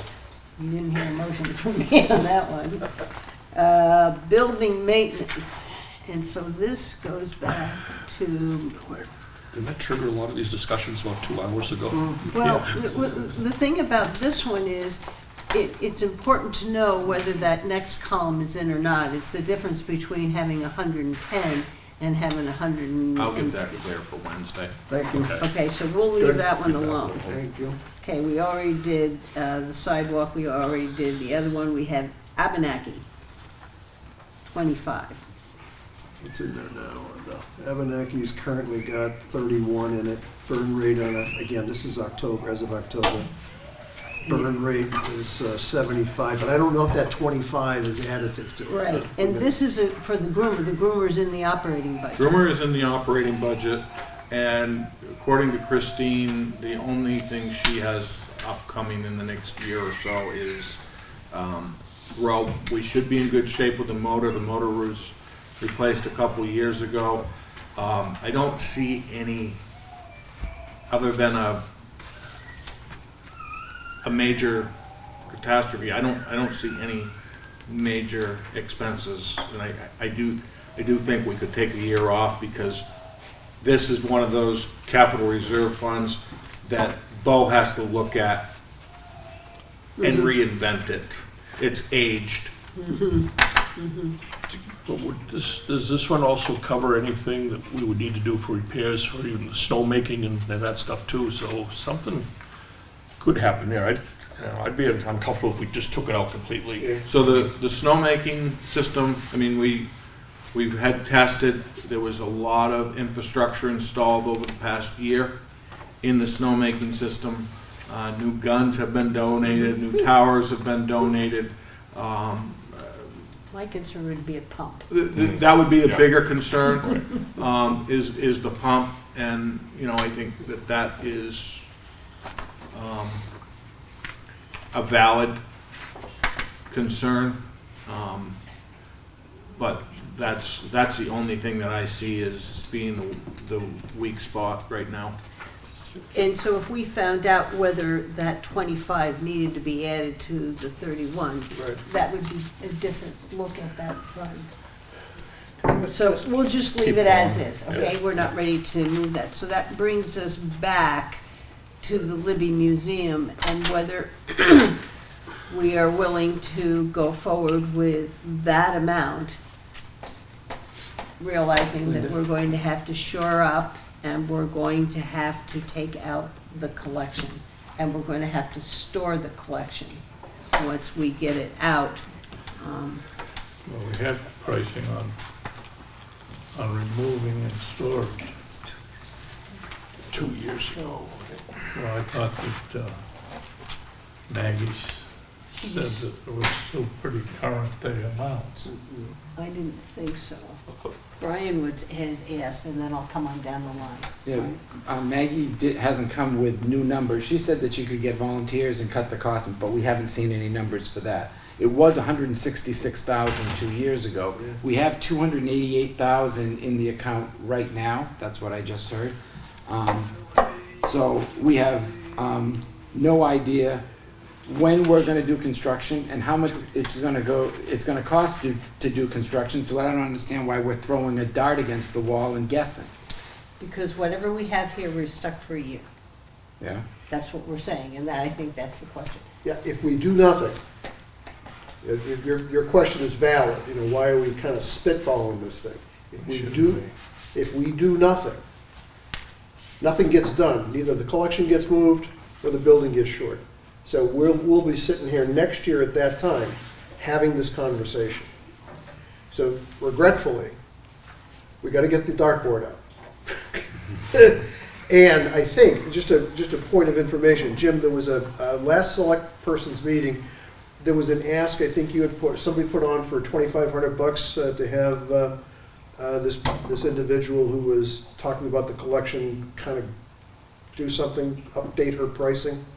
Wasn't there an ask? Yes, I think that was for her to go through and update her pricing was $2,500. Do we That need is to, correct. at the selectmen's meeting, motion so that she can get about her business next, on Wednesday? I think we do, because it was an agenda item last time. Yeah, I know, and it just think it kinda got blew lost right in through. in the shuffle. Yeah, it blew right through. So we So don't we'll have an take that updated number. up, excuse me, I'm just sorry. let me just clear, we'll Take take that that Wednesday. on other business? Okay. So we don't have an updated number what it's gonna take to get that stuff out of there. And we don't have an updated number of what it's gonna take to get that stuff stored, or whatever. So let's assume just for the heck of it, 166 grows to, I'm gonna make it up, 200, all right? Got 287 left in the wagon, plus Schroth. Okay, so let's assume you got another 80 and 87, you got about 150 left. Question, are we comfortable as a select board, because we're not engineers, and this gentleman behind us was appropriate, and he said, he's not a structural engineer either, are we comfortable that we could get that building shored up for the amount of money that's left to be spent? If the answer is, we don't know, and it turns out to be a bigger number, we're screwed. Well, and I think the other thing that Because you can't do anything without appropriate. I think the other thing that we need to understand is, it's gonna cost us money to get the engineering done. Correct. To get a cost to do the repair. Correct. And I wouldn't even dare to guess what that cost is gonna be. Now, on the levy, I read the Turner next tranche, which I appreciate Steve and you guys pushing on. Again, I'm not an engineer, but, I'm reading between the lines when you see words like, we gotta be careful about jacking the building, because you'd have to jack the building to sure it, and in there, let's be really careful about that. I'm reading between the lines that even though we just looked at a couple of floor joists by poking a hole in the, I'm reading between the lines that there's more to this than just, throwing some studs at it. I think, since we were gonna totally renovate it, throw in a few studs is not. That's not gonna work. So the risk is we miss the number. We come back with a after we do all this engineering work, we come back with a number and we go, we don't have enough money. Both those things, the collection and the shoring of the building, are back on the agenda for a year from now, and that building sits the way it is. Maybe subject to some emergency, whatever. I just think we probably do, Brian, I think we need to throw a dart. Who's next? What would be the, can we get some kind of an estimate on the engineering? I mean, we're gonna have to have some kind of engineering to go in there at all to shore it up. I mean, we're now taking wild estimates, but it would be nice to have, I mean, we get estimates for other things. If this number's enough, where I vote on the public works vehicle will be different. If we've got to add 200 or more thousand to this one, then how I vote is going to be different. That's why I'm having the issue here, and how we have to come up with something for this, or we're going to be stuck. So, ask a couple Yep. of questions. So, Jim, in your professional opinion, how long before we could actually have a shovel in the ground to do something to that building? Define do something, because are you talking shoring? Yeah, shoring up the wall. April. I could make some phone calls tomorrow and probably get a idea of some costs and the time frame, but, You gotta have frost to, is in the ground. yep, you gotta have contractors that are available, so on and so on and so on. And, the other piece to it is, how do you rip apart a whole back wall and shore it up? From the outside or from the inside? They haven't told us yet. And if it's from the inside, well, we gotta move the collection anyways, cause they can't be doing construction work over the top of the canoe and the polar bear. It ain't gonna happen. And is it really in imminent danger of falling down so people can't move stuff out of there? So somebody asked me that question the other day, and my response is, I don't think you go in there and you walk around the building is gonna collapse. However, I don't know what's gonna happen if you go in there and you start moving some of these very heavy items around that are leaned up against walls. And what is that shift gonna be when you take that from a footprint of 4 square feet, and all of a sudden you tip it up onto a dolly of 3 square inches? What's going to happen? I don't know. Yeah. And I'm not going to sit here and profess that I have any idea, because the pictures of that column on that back wall 3 columns. are scary. So could we ask Turner, their professional opinion, can we have people move the artifacts out? We've never actually asked them that, have we, flat out? I think it's in there. Question number 1 of the 10 questions that I put forward, They didn't answer. they didn't answer it.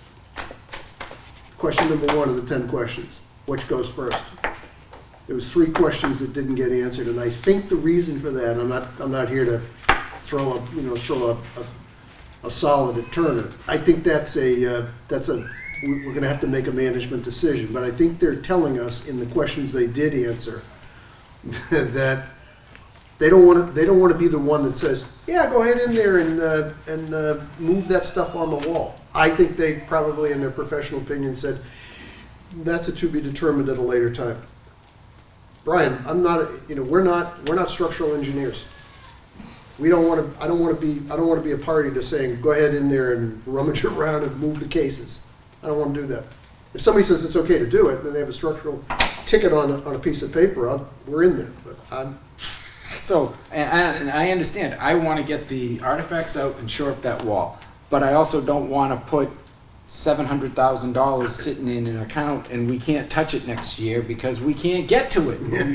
We can't get in, we can't get out, we can't shore up the wall, we can't find a contractor, we don't have engineering, and then money that we could have been spending on police cars and highway safety, and on highway apparatus is being sitting in an account for the building that isn't being fixed. I'm with you. I'm with you.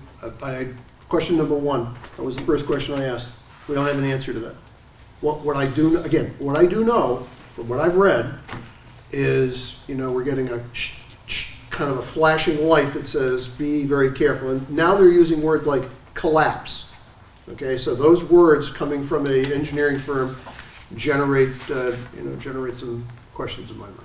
So Brian's brought up another point. He said if we put this money, we can't use it in 2025. Is that realistic? Is that true? Is that true? Is that a true statement? Not that you're fiddling around, but It's is it true? something, because if that's the case, then we leave it as is. We're That's spitting what it that's what I'm trying to find out. Are we comfortable leaving it as? If we add more to it, are we putting it in an account where it's just gonna sit? Brad, you do some, I'm gonna move on you two now. Okay, no, I got a comment. I think we have a date, pencils down of when we can, work warrant articles, to get them, out to the public with all the notifications we have to have. I think we go as long as we can looking for some of these answers that we're asking these questions of, because, I agree with Jim, none of us are gonna sit here and take that liability of saying, yeah, go ahead in there and do this, do that, whatever there. We need to have the answers first. Mm-hmm. I think if we get to that pencil down date, and if we don't have an answer by then of some costs, some, solid numbers that we can use moving forward, I think we have to make that choice and say, okay, that's gonna set another year, and we'll look at our other things we have in front of us and decide, how we're gonna appropriate our money out. I really think it's as simple as that, really. It's, we can't pull numbers out of the air and, tie up $300,000 or $400,000, whatever we put in there, then realize we're $150,000 short or whatever it is, and we can't do anything. So then we've shorted out some other departments that could have used that money in the town here to do projects, get some infrastructure, some of their tools they need or vehicles and stuff like that. So that's kind of where I'm at with it. We get to that pencil down date. If we don't have that number, then we adjust what we need to in the other articles and move forward. So you're saying, and let me just get that, if we don't have any more and we're gonna stay with that, we can then go back and visit, whatever that date is back, and we could put money into other things. Right. Dave? I agree with Brad. The same with Paul. I wouldn't want to put people in there without physically seeing it myself or taking the word of Turner. And they said they had the pictures of one column that didn't look good from a picture standpoint. And, we still have the problem with the building is really not secure. So, and Bergeron has told us that the roof is a problem, the roof system, and bad supports in the back wall. Unfortunately, we haven't had any snow yet. Of any sort. So, you know, do we take a chance on, well, I would want a little more information, but take a chance on getting that stuff out of there. I think we're at a point where we need to get the stuff out of there, personally. But barring a collapse or something crazy, which could happen if those other columns on the back, if they're all the same, then we've got some major problems. See, I'm okay if we go on Brad's theory. I can vote saying this is what we're gonna put in at this point. If I vote to put X amount in the public works, but then we find out whatever that drop dead date is, that we can come back and visit and make that readjustment. I'm okay with that, knowing that that's where we are in figures.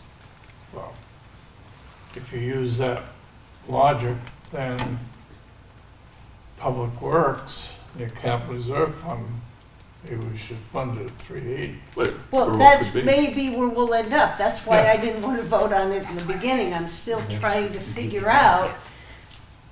That's the one that has the potential of being another big number.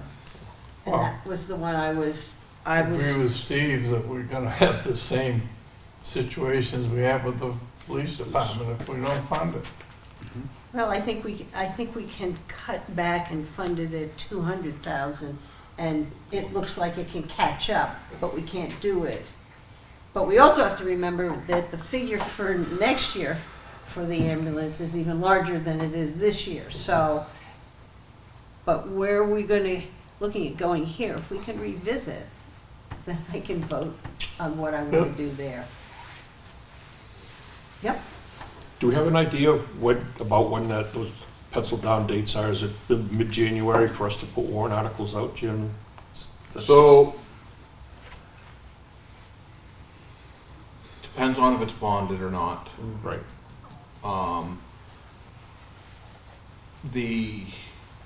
You guys can have a warrant article essentially put together, but it really needs to be, I'll have to look, but the budget committee will be voting on those, I believe it's the 9th of January, I believe.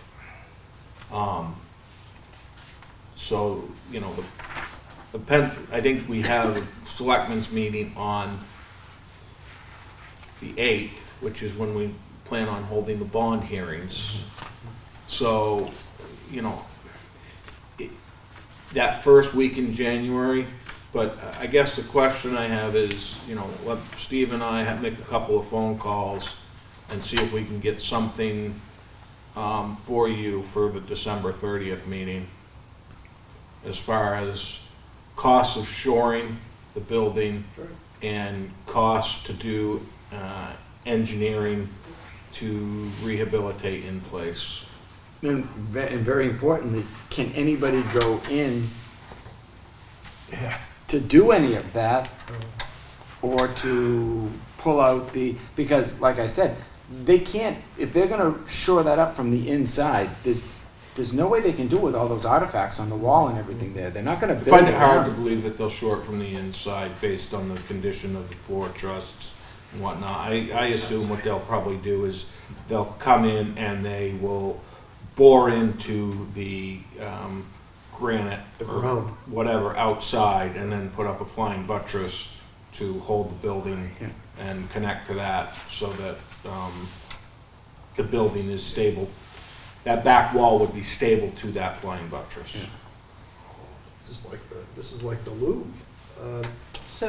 So are we comfortable, you know, at this point, waiting until Wednesday for other wording? I'm comfortable if we're gonna go forward with what, the 350, and then on Wednesday, I will have a number that I'm comfortable for the Public Works. Right. Paul?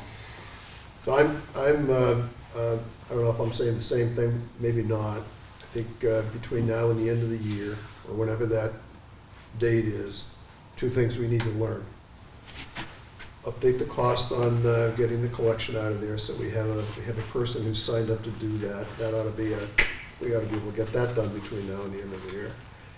Get an estimate as to what it's gonna take to shore up the building. I have no idea whether it's inside, outside, but I have no idea. But if we can't get it by the end of the year, if someone comes back and says, there's no way I can give you a number between now and the end of the year, then we're faced with two decisions. Wing it or let it sit. Those are the only two decisions you got. Wing it or let it sit. If it's the wing it option, then we have to tell the voters that all of us collectively in our best judgment came up with a number, or if it's a let it sit option, then it sits.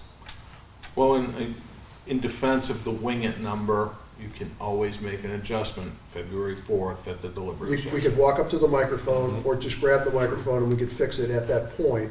And I think you did that a few years back with another major capital Yeah. project. Yeah, we have. So we could do that. At that point, Linda, and maybe this, then I'm comfortable with informing what we do with our public safety, public works, highway 380 number. At the end of Yeah. December, Yeah. or at the deliberative session. Well, the end of December. If it was all up to us, and if I didn't have this crazy trust thing in front of us, I know exactly where I'd go. I would be going, to the highway department.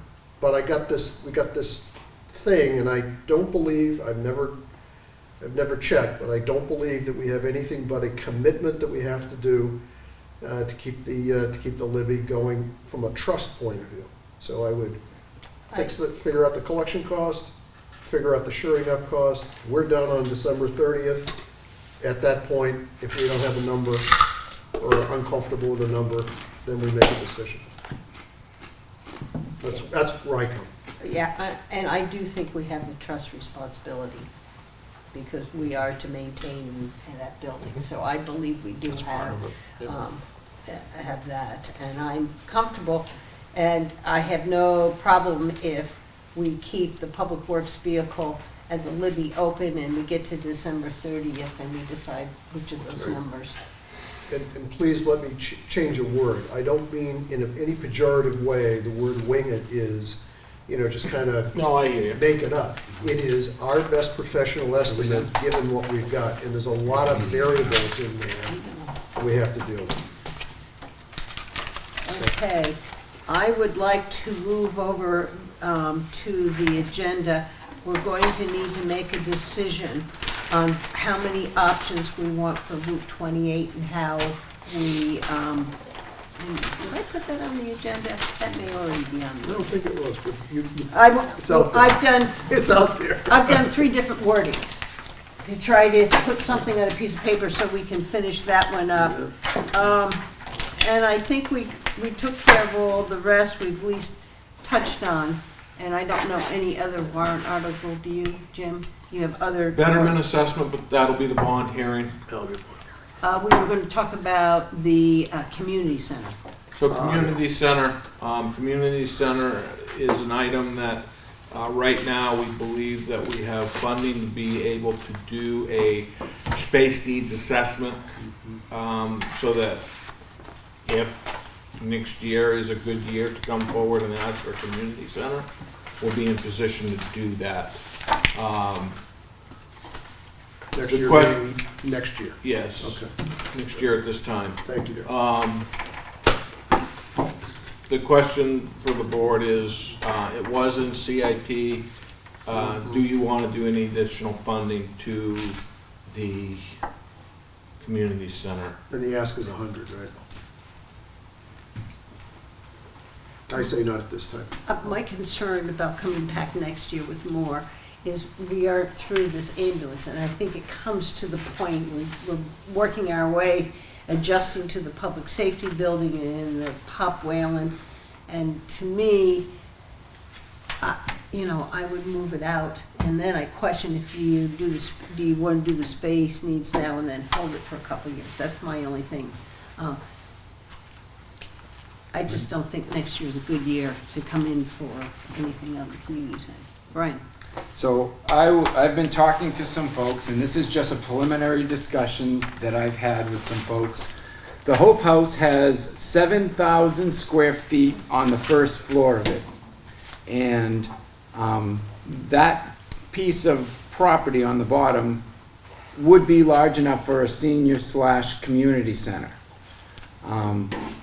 The person who has that property under agreement is looking for additional parking so that he can have 25 either workforce housing or seasonal housing units in it, so that he can, one-bedroom apartments, so that he can help businesses in town with seasonal employees and have some workforce housing. We've been talking about workforce housing forever. This gives us 25 units there. He also is willing to take and use those units in the winter to support a semi-pro hockey team at the Pop Whalen if our new rink director can get a semi-pro team in there, because that would be the only hang-up to getting a semi-pro team into the town. That semi-pro team would give us 600 hours of ice use, which would then make the Pop Whalen Enterprise Fund very close to having a positive number to it. So how does he get parking to it? Well, we do have the MED building in the old community building right next door that could be utilized as parking. There could be the potential to sell those buildings to the person who's considering the short-term, the housing, the workforce housing in the Hope House building. So it could be something where we create more parking. We didn't have enough parking here today, or at the town hall, at the senior center event today. 11 people left, drove up, couldn't find parking, and went home. So we lost 11 seniors at that event.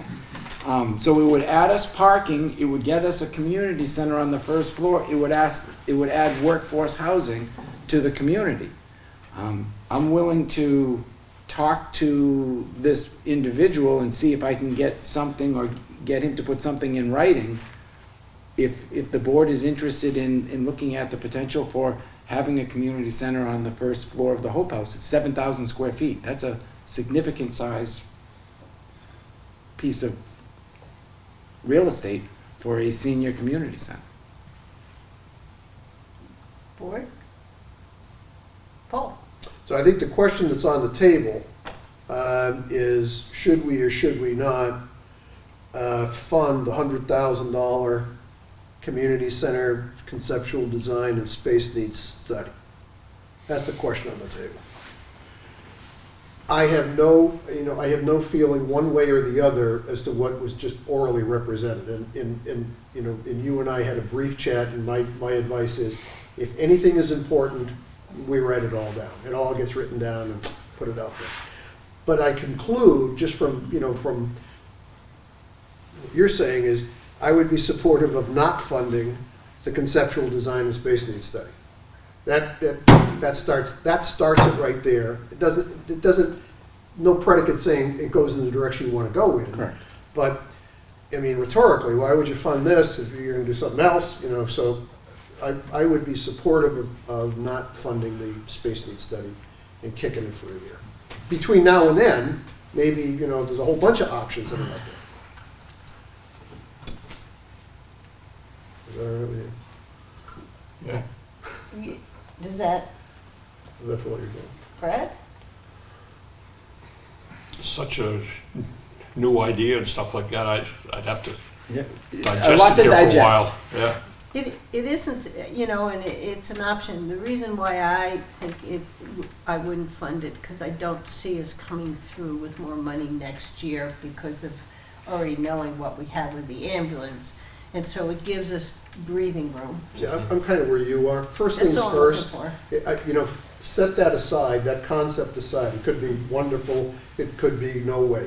But the question is, do we have enough breathing room to fund this, given all the other things we're doing? Mm-hmm. On a priority scale, I know people out there are gonna hate me, this would not be one of my priorities right now. Getting the ambulance thing over the finish line is important. We don't understand what that means yet, financially, and we need to. Well, and you also could be looking at a very significant bond for the Libby Museum next year. I didn't even want to bring that up, but I was thinking that too. Anna. Yeah. I mean, because we had a minimal build out of $2.2 million. Correct. And I think that $2.2 million was before they knew the condition of the back wall. There you go, add more stuff to the pile. 3 years ago. Right. So, am Before I construction hearing, am I process. correct that this board does not want to move forward with any design for the community center at this point? That's my motion. Do I have a second? Paul seconded it. Any further discussion? All in favor? Aye. Okay. Guess what? I need a motion to adjourn. I'll move we adjourn. Oh, Dave gets it. You You shut get up. a second, Brian. I seconded it. All those in favor? Aye. Aye.